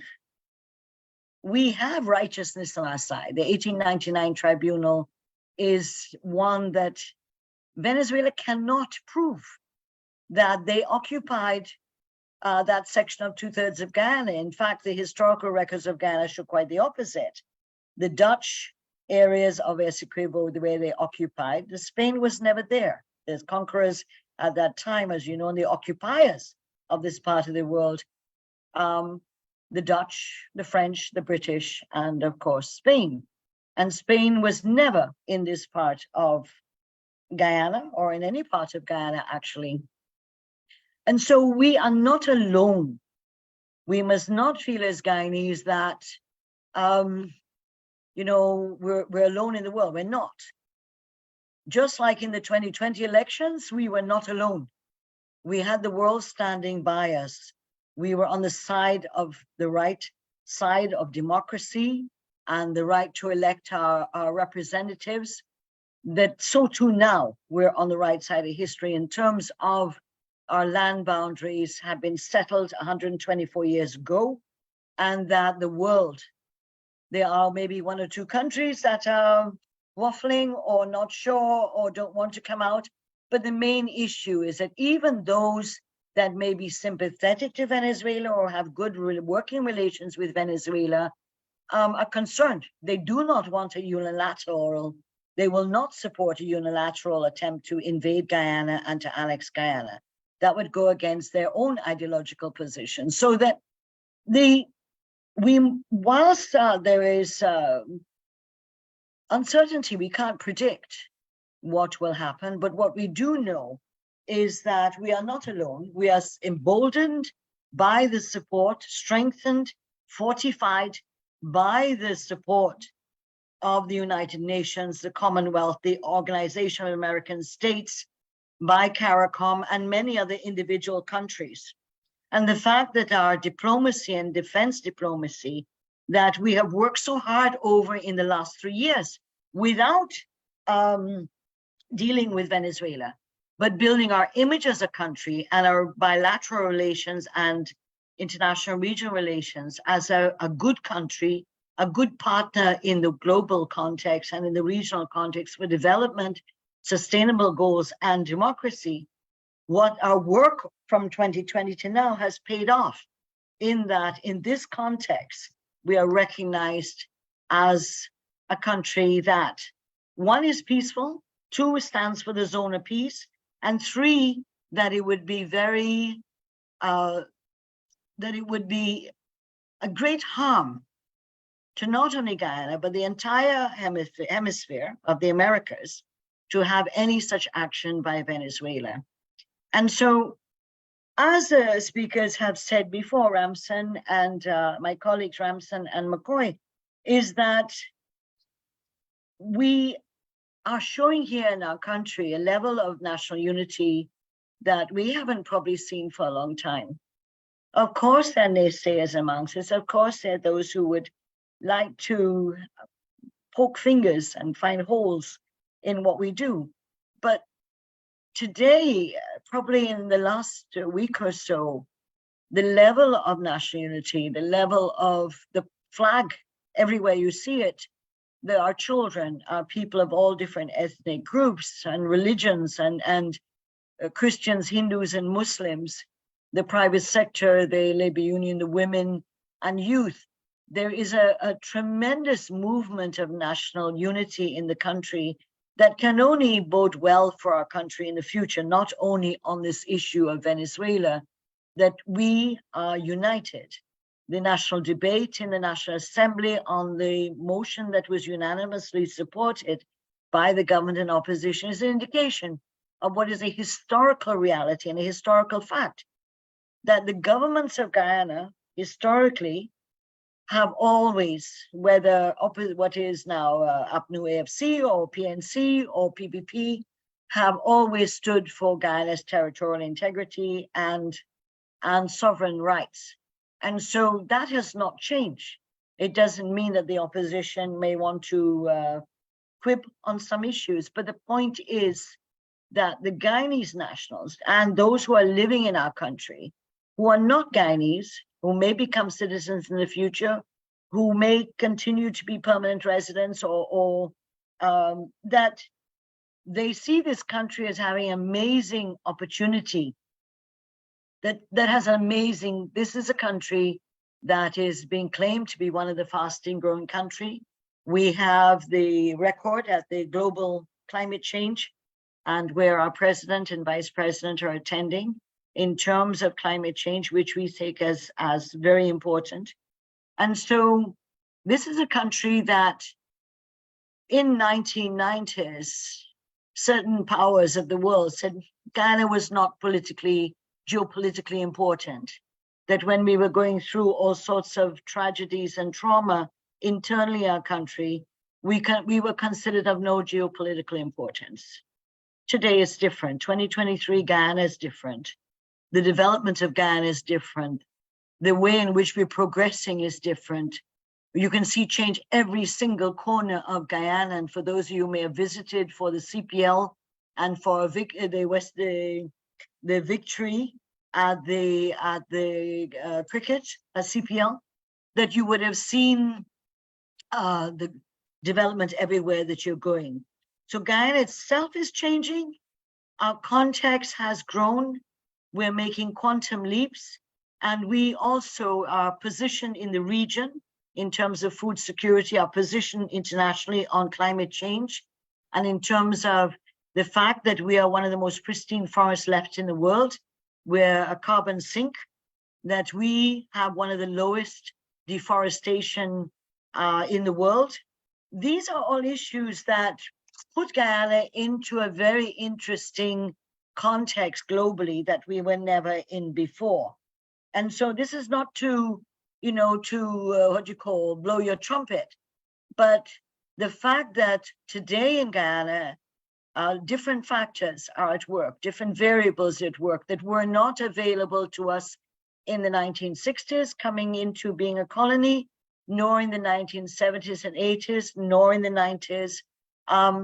This is our time, and therefore the level of national unity and expressions of national unity and pride in our country, and pride in the fact that we are one united nation in terms of our land boundaries. And so that is why, just by the way, the maritime boundaries cannot be settled, because Venezuela doesn't accept the land boundaries, because from the land boundaries, you then use the calculations of the International Convention of the Sea to calculate the direction of the angles that would take us into our maritime boundaries, as we did with Suriname. And this is what is an impediment to Venezuela, because they claim, when you see their maps and the maps of the maritime boundaries, they calculate the maritime boundaries starting at the mouth of the Essequibo, because of course they claim the Essequibo is theirs. And that is why they are not part of why they're not agreeing to the land boundaries, of course, is that Essequibo, the region, the land is extraordinarily rich, which, because of their interference over these 60-odd years, they have prevented us in many ways from developing it the way we would like to. But in addition to that, now that oil and gas has been discovered in Guyana, and now that it is thought that we have one of the newest and the most, one of the largest resources, newest resources for oil and gas, that their interest is piqued even more, and the desire to distract the Venezuelan population from their troubles to look at annexation and making Essequibo a province or a state of Venezuela. So that today, as I said, just in conclusion, because I don't want to talk too long, but because I know it's late and you've all worked, but in conclusion, peace and peaceful process, we have done that and we will continue to do that. We are not the aggressors. Secondly, diplomacy and defense diplomacy, very critical and has been worked on over the last 3 years without the threat of Venezuela, but also now with the threat of Venezuela. The legal process of ICJ, and of course, the support of our international partners, regional partners, to ensure and to convince the Venezuelans, in particular Maduro, that do not be foolhardy and reckless, and to endanger the level of peace that is accepted, that has existed in this hemisphere from 1962. And so we hope that in your own communities, in your own families, that you have little get-togethers where that you can show your chain of unity, and that is holding hands or waving the flag, and that Essequibo is ours, and Guyana is one country with one people, one nation with one destiny. And thank you very much for listening to me so well. I appreciate it very much. Thank you. And I'll be open to any questions you have to ask. Thank you very, very much, Minister Teixeira. That was very interesting and very well done. We really appreciate, again, the context, but not just the historical context, but how you bridge that to what is happening currently with some of the issues, and how do we go forward with all of that. So thank you so much for that. So this is where we open up the floor now for questions. So those of you who were listening to the presentations, and then maybe at some point in time prior to this presentations, you would have heard something, or you were not clear about anything and you would like some clarity, this is the forum where you can actually ask those questions. I'm going to ask you to use the raise hand icon that's at the bottom of your screen, so we will see all those persons who want to ask a question. For those who may be shy in asking the questions, please feel free to utilize the chat box, and you can type those questions in the chat box and we will read them out for our two panelists. So to start it off, we have Ron. Ron, please go ahead and ask your question. Minister Teixeira, thank you for a very informative presentation. As related to the geopolitical issues that you referred to, are you at liberty to discuss any engagements and or assurances that you have gotten from the US and or Brazil?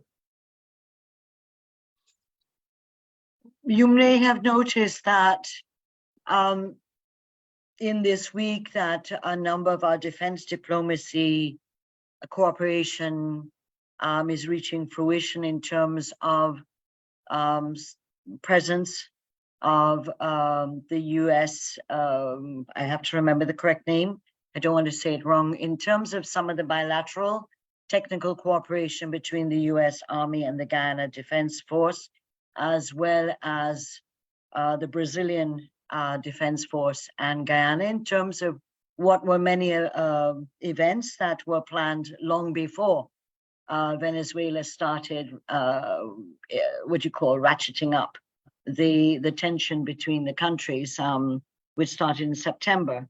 So that, as you know, many of these cooperation agreements take time. They're coincidentally at this point now. But that, as I said, the mood in 2023, and we have to remember that you have at this time in the world annexations, the Russian invasion of Ukraine, Israel invasion into Gaza, and the terrible consequences of that.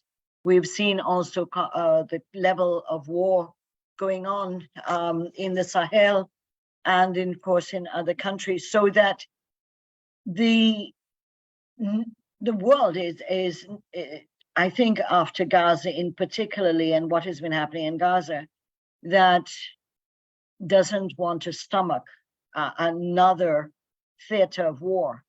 And therefore, I think there is much greater resistance to any threats of annexation or threats of you know, what you call saber rattling to take place, particularly in a region like ours, which has not seen any such behavior, certainly not on the continent of South America, going back to the liberation wars in the 1800s, and certainly in the region, the Americas, ending with the Cuban Missile Crisis.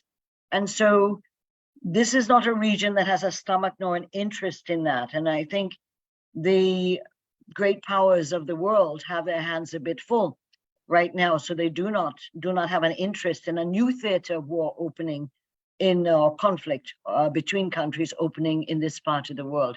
So there are other global factors and that are part of the whole issue too, that we mustn't ignore.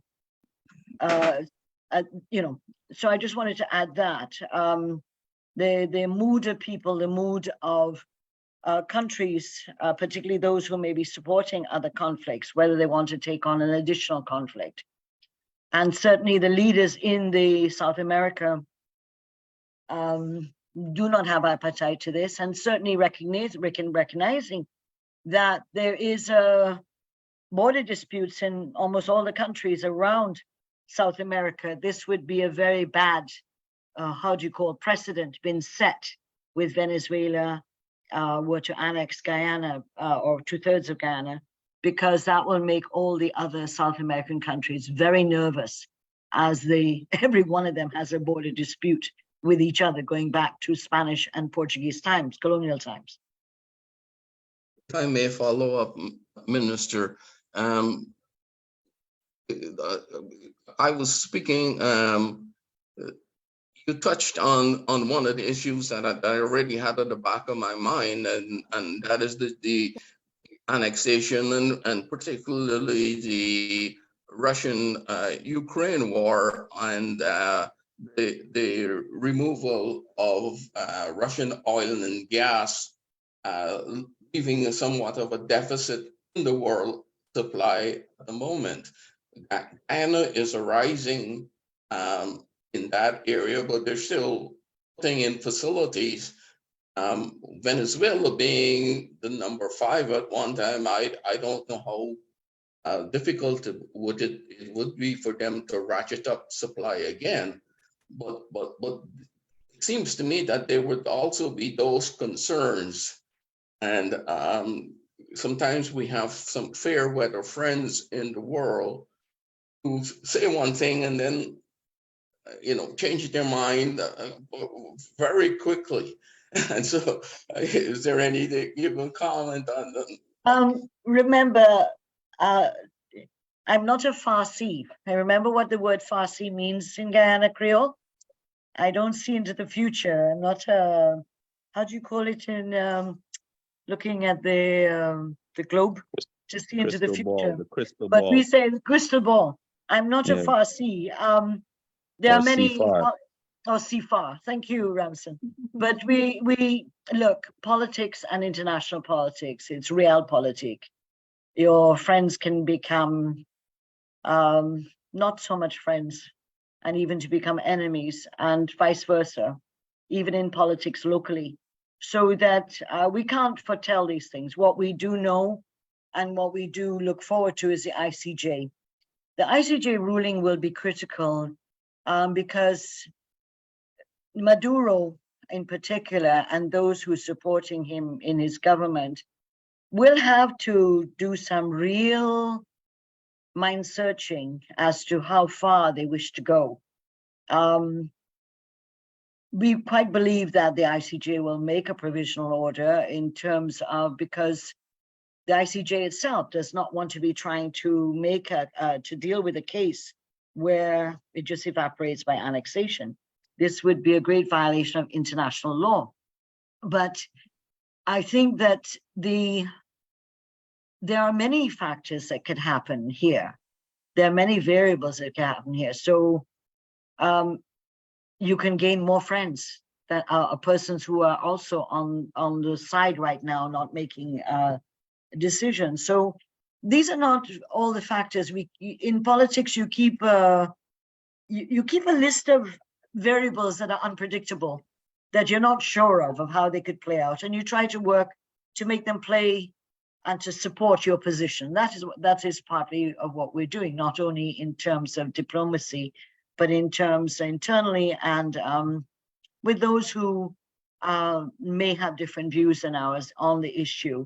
But as I said, these are imponderables and unpredictables that things will play out and unravel. What we want to say to our people, and to repeat what Ramson said, is that do not be intimidated, do not be afraid, do not fall prey to the psychological warfare of the Venezuelan government, which is extraordinarily aggressive, and some of the TikTok are very frightening. Our people on the borders, we are working with them, we're in constant contact with them, and of course the army and police are out there. And so the border communities where you're hearing that people are flying out, it's not true. I just got a message while I was on this program, someone saying that the people in Bartik are buying up food because they believe the Venezuelans are coming. Not true. So that's the point that Minister McCoy made, in that look to the official government media in terms of the Office of the President, the Guyana Defense Force, the Ministry of Foreign Affairs. These are the agencies that are on top of things and would be able to debunk what would be campaigns that could frighten people. One of the interesting things that whilst people may be a little bit nervous here, what is really interesting to see is the level of open pride and love for country. Sometimes I have to, as they say, I wipe the eye water from my eye, because I haven't seen this for such a long time. And I think it's precious. It's priceless, and if Venezuela caused us to do this, then we must learn how to preserve it for our country and for the future, and not just keep it for when Venezuela threatens us, but let it become the definition and defining who we are as Guyanese people, and the way in which we feel about the land where our naval string was buried. In some cases, some people's naval string was buried very far deep, others not so much. But no matter where we are in the world, for those of you in the diaspora, I have no doubt, having met so many of you in going to Canada, of your profound love of your country and loyalty to your country. And so we ask you to keep standing on that position, and do not be afraid, and to know that our government is not naive. We're doing everything and preparing for anything, but that most important of all, we are not alone as a country. Thank you, Minister.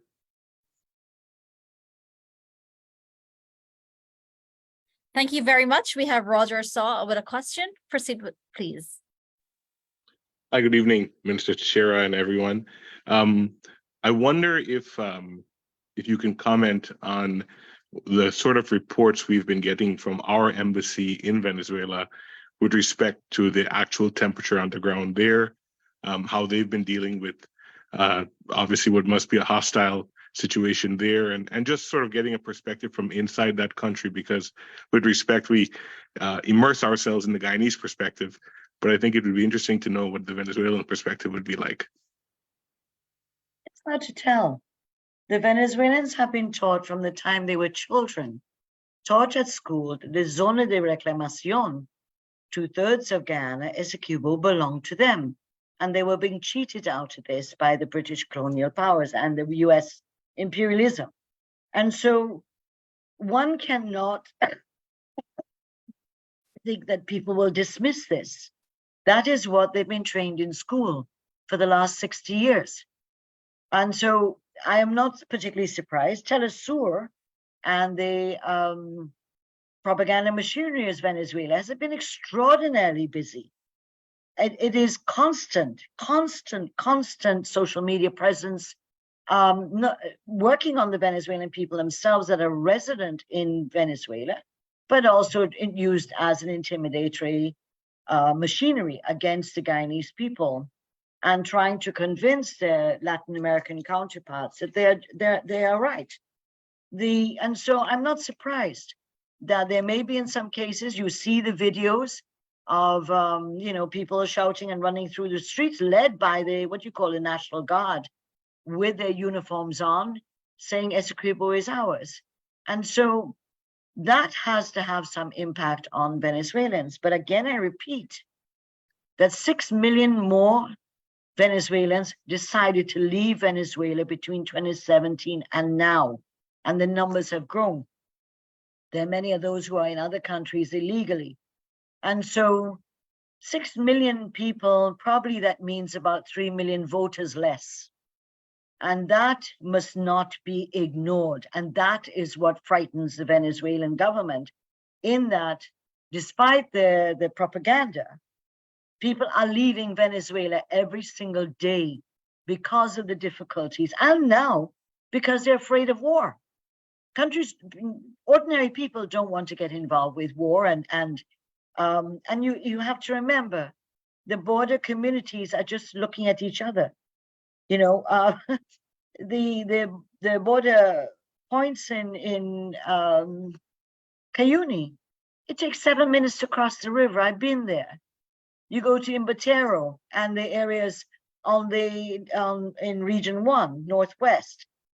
In some cases, in Rupununi, the border is, you cross this tree and now you're in Brazil. You cross this area, you're now in Venezuela.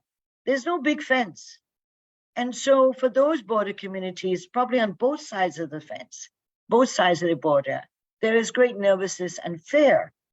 But I believe that, unlike all border communities, you're living in Toronto, you know the kind of relations that exist between parts of Canada and the United States, where people run across the border, buy things, work in different parts, go back home on the other side of the border.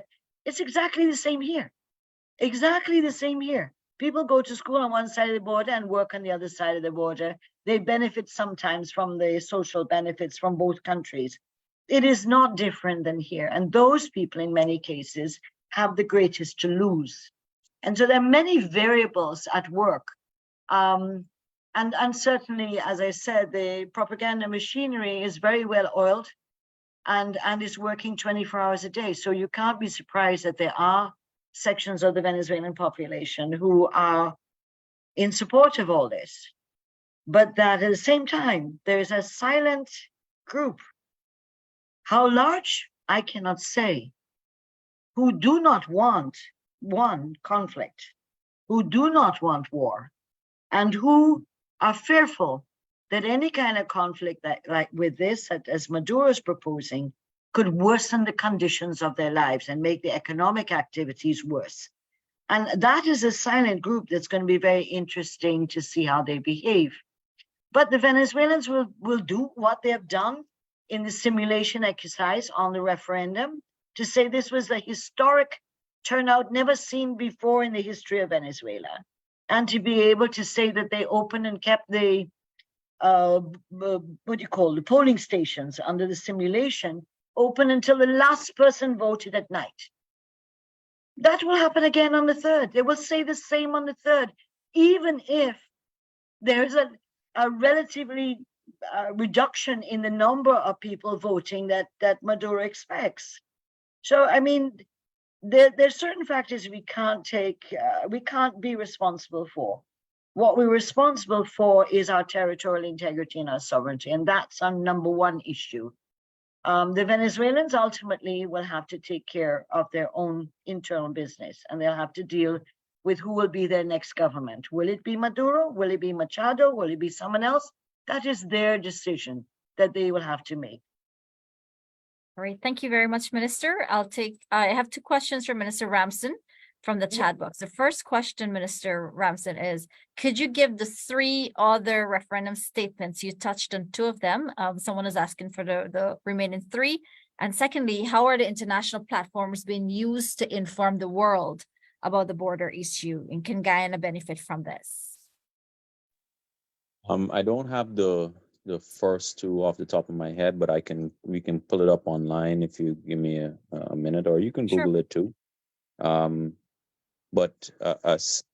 So we have international engagements for like this on a daily basis that you, Rosalinda, would have organized, and then we have international engagements through the Ministry of Foreign Affairs happening all the time.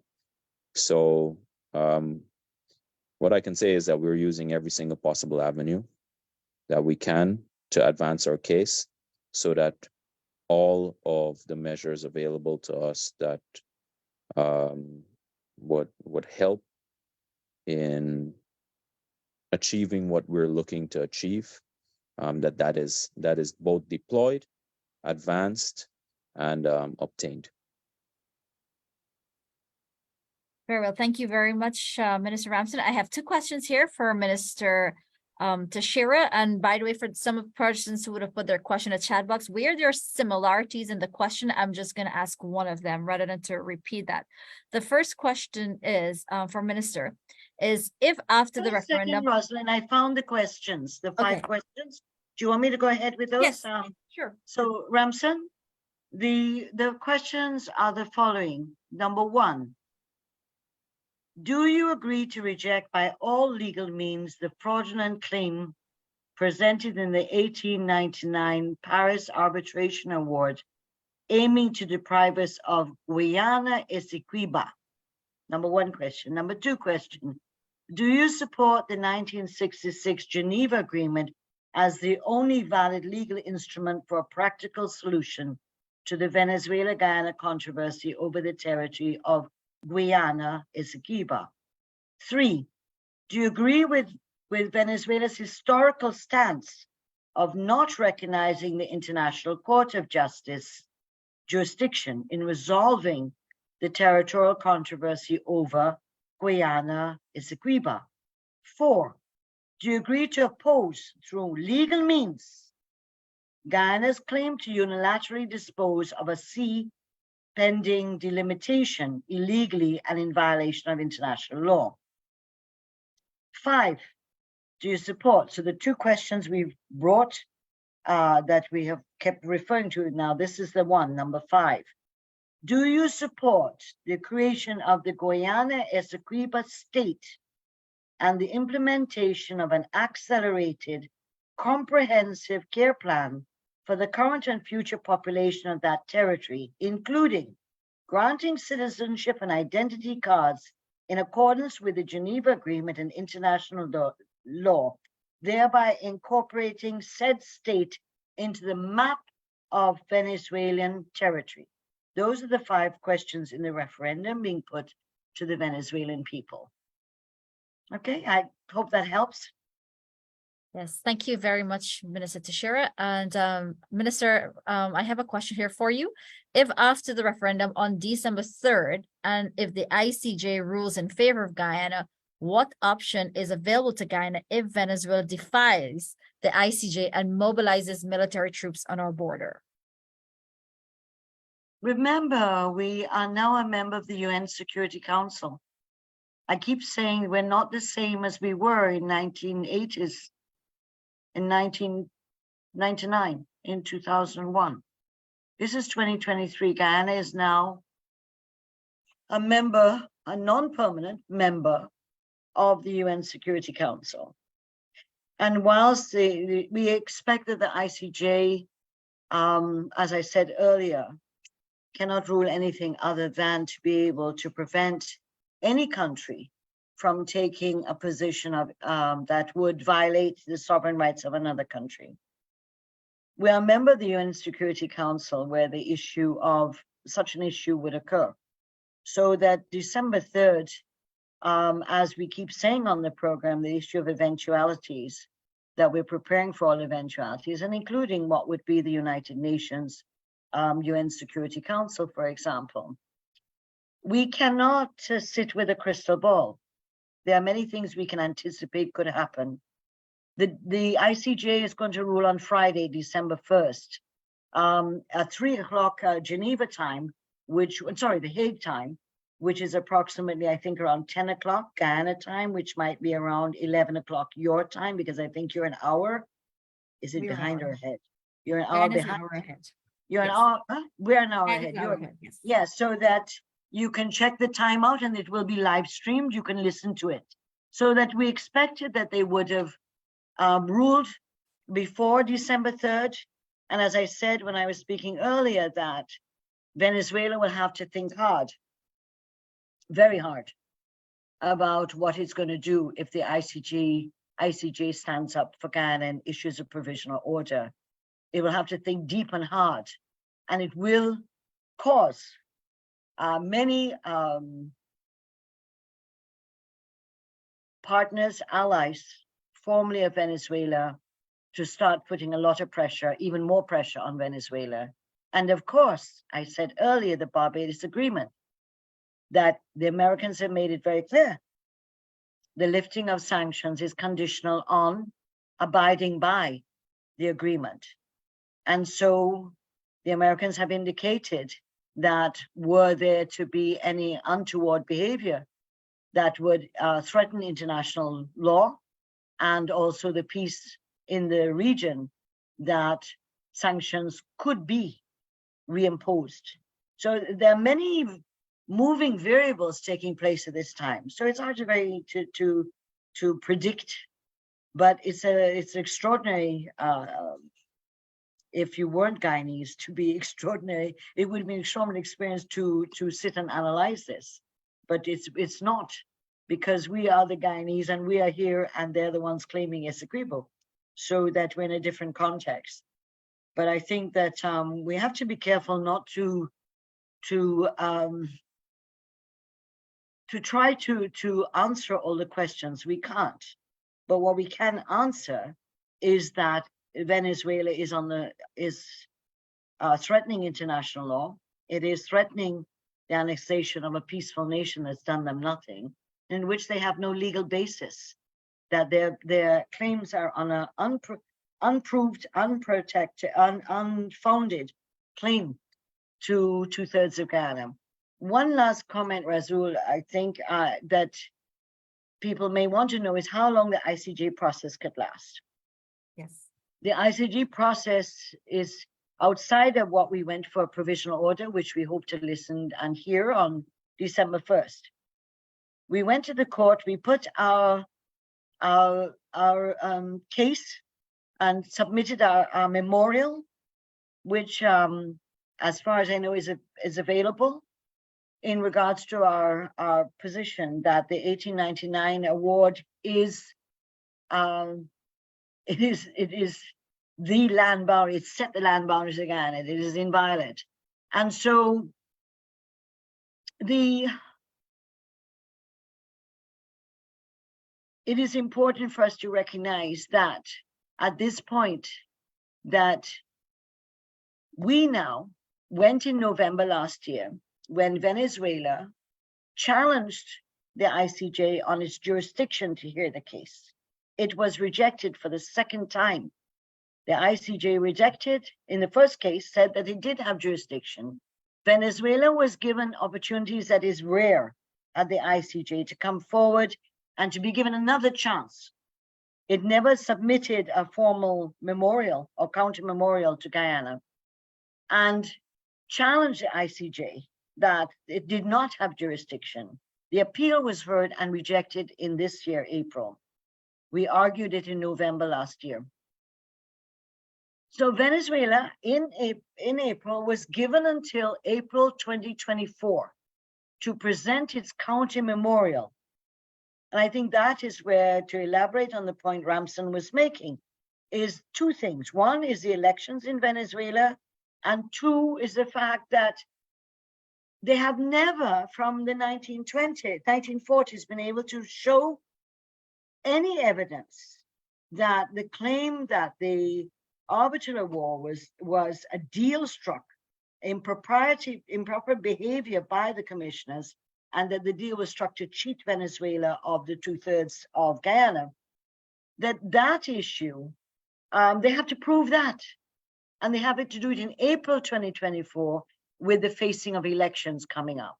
And so if Venezuela does not produce a county memorial, it may ask for an extension.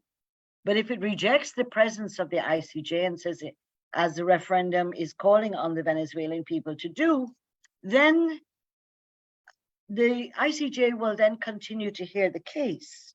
Now, that doesn't mean that it's going to rapidly finish. 2025, 2026. So there's not going to be necessarily a rapid, the court has only our case to deal with, but that Venezuela has an important opportunity to prove its case in 2024 and to put a county memorial and to be judged by the International Court of Justice of whether it, all these claims are factually, with archival material, with historical records to show. And so that is a process that will continue despite the provisional order of the ICJ on Friday. And that is where we put our claim. And just to remind you, with the maritime boundaries of Suriname, it didn't happen overnight. It was several years and very expensive. And by the way, Guyana's international legal team is a very, very strong international team. One of the lawyers on it was one of the lawyers for the 20-year battle, which went through the ICJ regarding the Chagos Islands in the Maldives. So that we have top-notch lawyers from the United States, from France, from Belgium, from UK, as well as our own legal persons here. And so very, very expensive, but one can't call a price, can you, to defend your territory and to defend your territorial integrity. So I just wanted to add those two things because I thought that that it may help the discussion. Thank you very much. Before we bring the curtains on, there are just 3 remaining questions from the chat box, which we'll get through very quickly. But before I do so, I just want to quickly show something on my screen, which came up during the course of this this call here. This came out this evening, at least I saw it in my feed this evening from the U.S. Embassy. They're on what we call X, or formerly Twitter, right? It says, in continuing the strong U.S. military and GDF partnership, the leadership team of the U.S. Army First SFAB arrived in Guyana this week to work alongside the GDF Guyana to provide training to increase military readiness in response to security threats. So you can check that out on the U.S. Embassy's Twitter or X account. All right. I'm also going to share with you, Rosalinda, an article that came out from Brazil, published in their media, so that you can share with everyone, so that they can see. Just give me a minute. Sure. I'll share it with you. And right you can now. also put that into the chat box if you can. It will populate there if you're able to handle that aside there.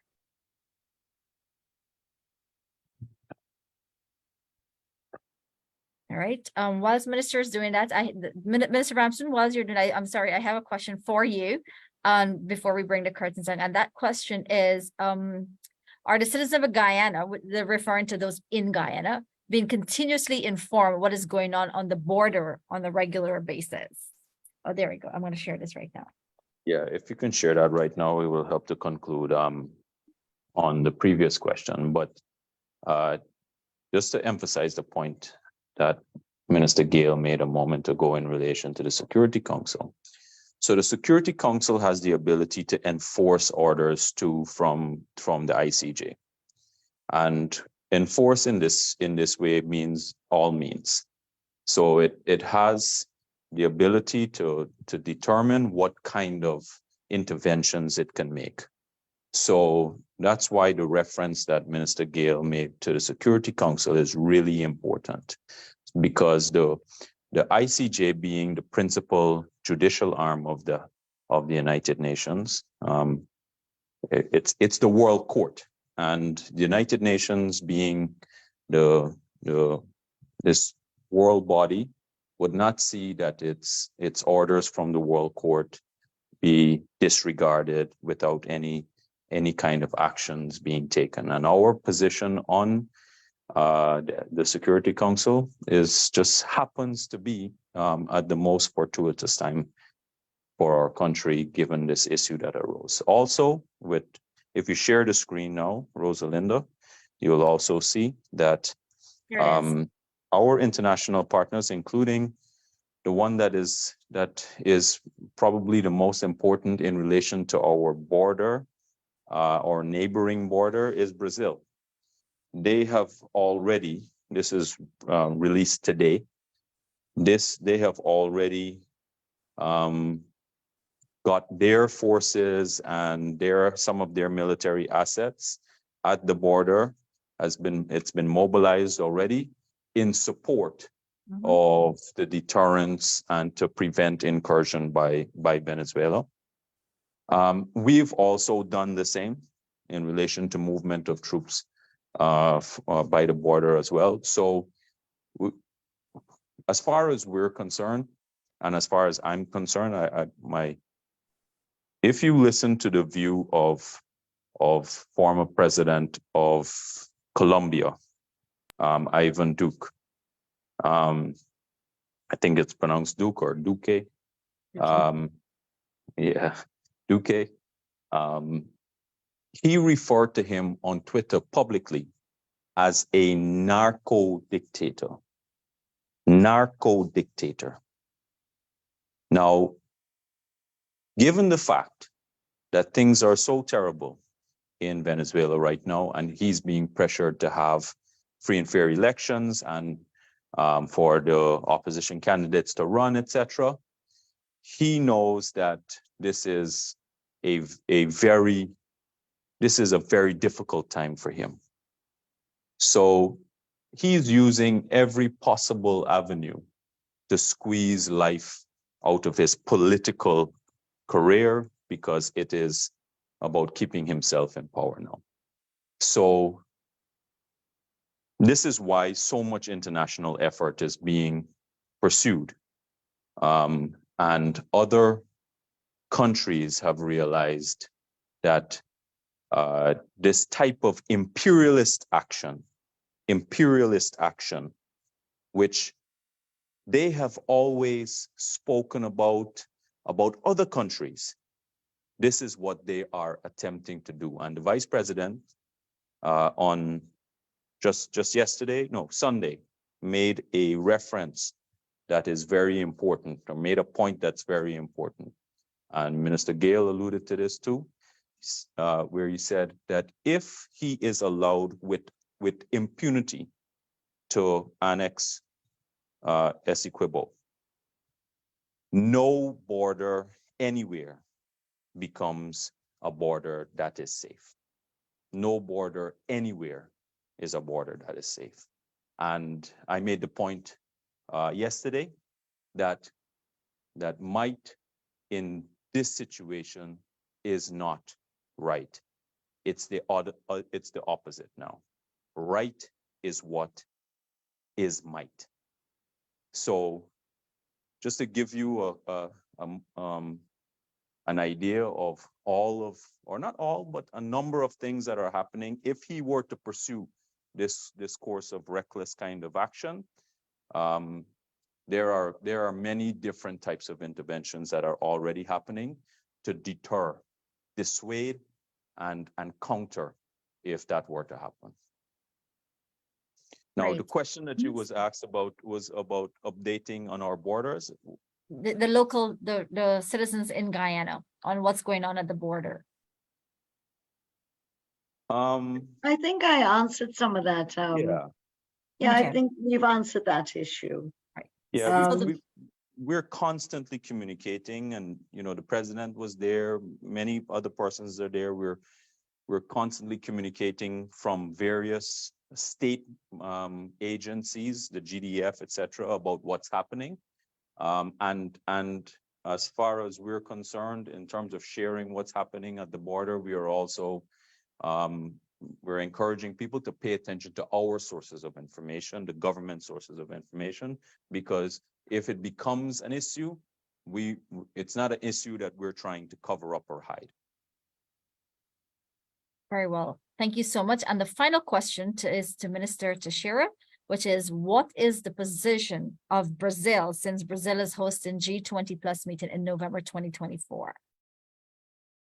Brazil has historically been a friend of Guyana. And that's it. It remains the big brother that we always need. Small countries always need to have big brothers and big sisters. And Brazil is our big brother and has consistently, historically, regardless of who's in government, but more particularly with President Lula, that we have a big brother who is not going to allow and accept any of the rhetoric that is coming from Venezuela. And that's all I have to say. I don't have to go into details. Thank you very much, Minister. So in wrapping up, I'll invite both. Allow me to add, though, Rosalinda, that Certainly, Minister. that if Venezuela is looking to threaten our border and Brazil doesn't stand firm with us, they also know that it imperils their own border with Venezuela. So they have every reason in the world to stand very clear with Guyana on this, because we all share borders here. Great. Thank you very much. In closing, I'll invite both ministers to give their closing remarks, and then we'll bring the curtains down. And here's starting with Minister Ramsden. Yeah, I just want to say it's been a lovely engagement. It's always a pleasure to have any kind of engagement. I always prefer the physical stuff, but it's always a pleasure to have in any engagement with our diaspora and our Canadian compatriots have always been very close to us. We're thanking you for your interest. It means a lot to everyone here, because in issues like this, the support, wherever it comes, it's important. It's important, and it goes a long, long way. So while it may seem as though you're very far away, the fact that you have taken the time to just be involved and wanting to hear what we have to say and to pay that close attention to what's happening here, make no mistake about it, that it means so much to every single one of us, and I mean every single one of us across the country. People you know, people you may not know, because it matters. And this is the most important issue in relation to the country. It is about our sovereignty, our territorial integrity, 83,000 square miles, 214,970 square kilometers. We must never forget that, and long may it continue. Essequibo belongs to Guyana, and that must remain so. So thank you very much. We've had a really great engagement with everyone. Thank you very much, Mr. Ramsden. Minister Teixeira? Again, thank you very much, Rasul, and the persons on the webinar, the support that you've given us in the diaspora, and that we look to you to continue to support what we do. And as Guyanese, I know that you feel it, you worry about what's going on, but that we must again recognize that we're not alone, and that, to repeat what Kwame said before in the very beginning, to make sure that you fact check, the information that you're looking at, because the psychological warfare will increase between now and December 3rd. It's not going to decrease, it's going to increase to ensure that if you're hearing all sorts of things and that you're fact checking with it. And if you're not sure, call the consulate office to see, is there truth in it? So don't get hysterical. In addition to that, we don't want our people behaving like some of those in Venezuela, the Maduro government, making all sorts of accusations and reckless accusations, and that we also, as Ramson said, that we are not a country of xenophobia. We are a country that is open and friendly to other peoples, as we ourselves have all been people that came under various duress to Guyana over the centuries. And so it's important to stay strong, to stay focused. Remember what I've said about moving parts and many variables that have not played out as yet, that not everything is available to us in terms of what can play out. We can imagine that, but that we are not being naive and that we are not alone. And so thank you for staying up so late. For some of us, I haven't reached home as yet to have supper. I'm looking forward to that. As much as I love being with you tonight, I would really like to have my supper. And it's 10-something at night here. It's been lovely spending the evening with you. And of course, I am very happy to be here. It's warm here. And I hear in Canada, you're a bit cold as normal as you get in this time of the year. I don't envy you whatsoever. I'd rather be here in the warm. But take care of yourselves and stay strong, stay close to Guyana as you always have, and listen to the ICJ on Friday. Look at some of the activities that will be live streamed on the various platforms to show the unity of Guyana that will be seen from today. Well, it's been going on all week.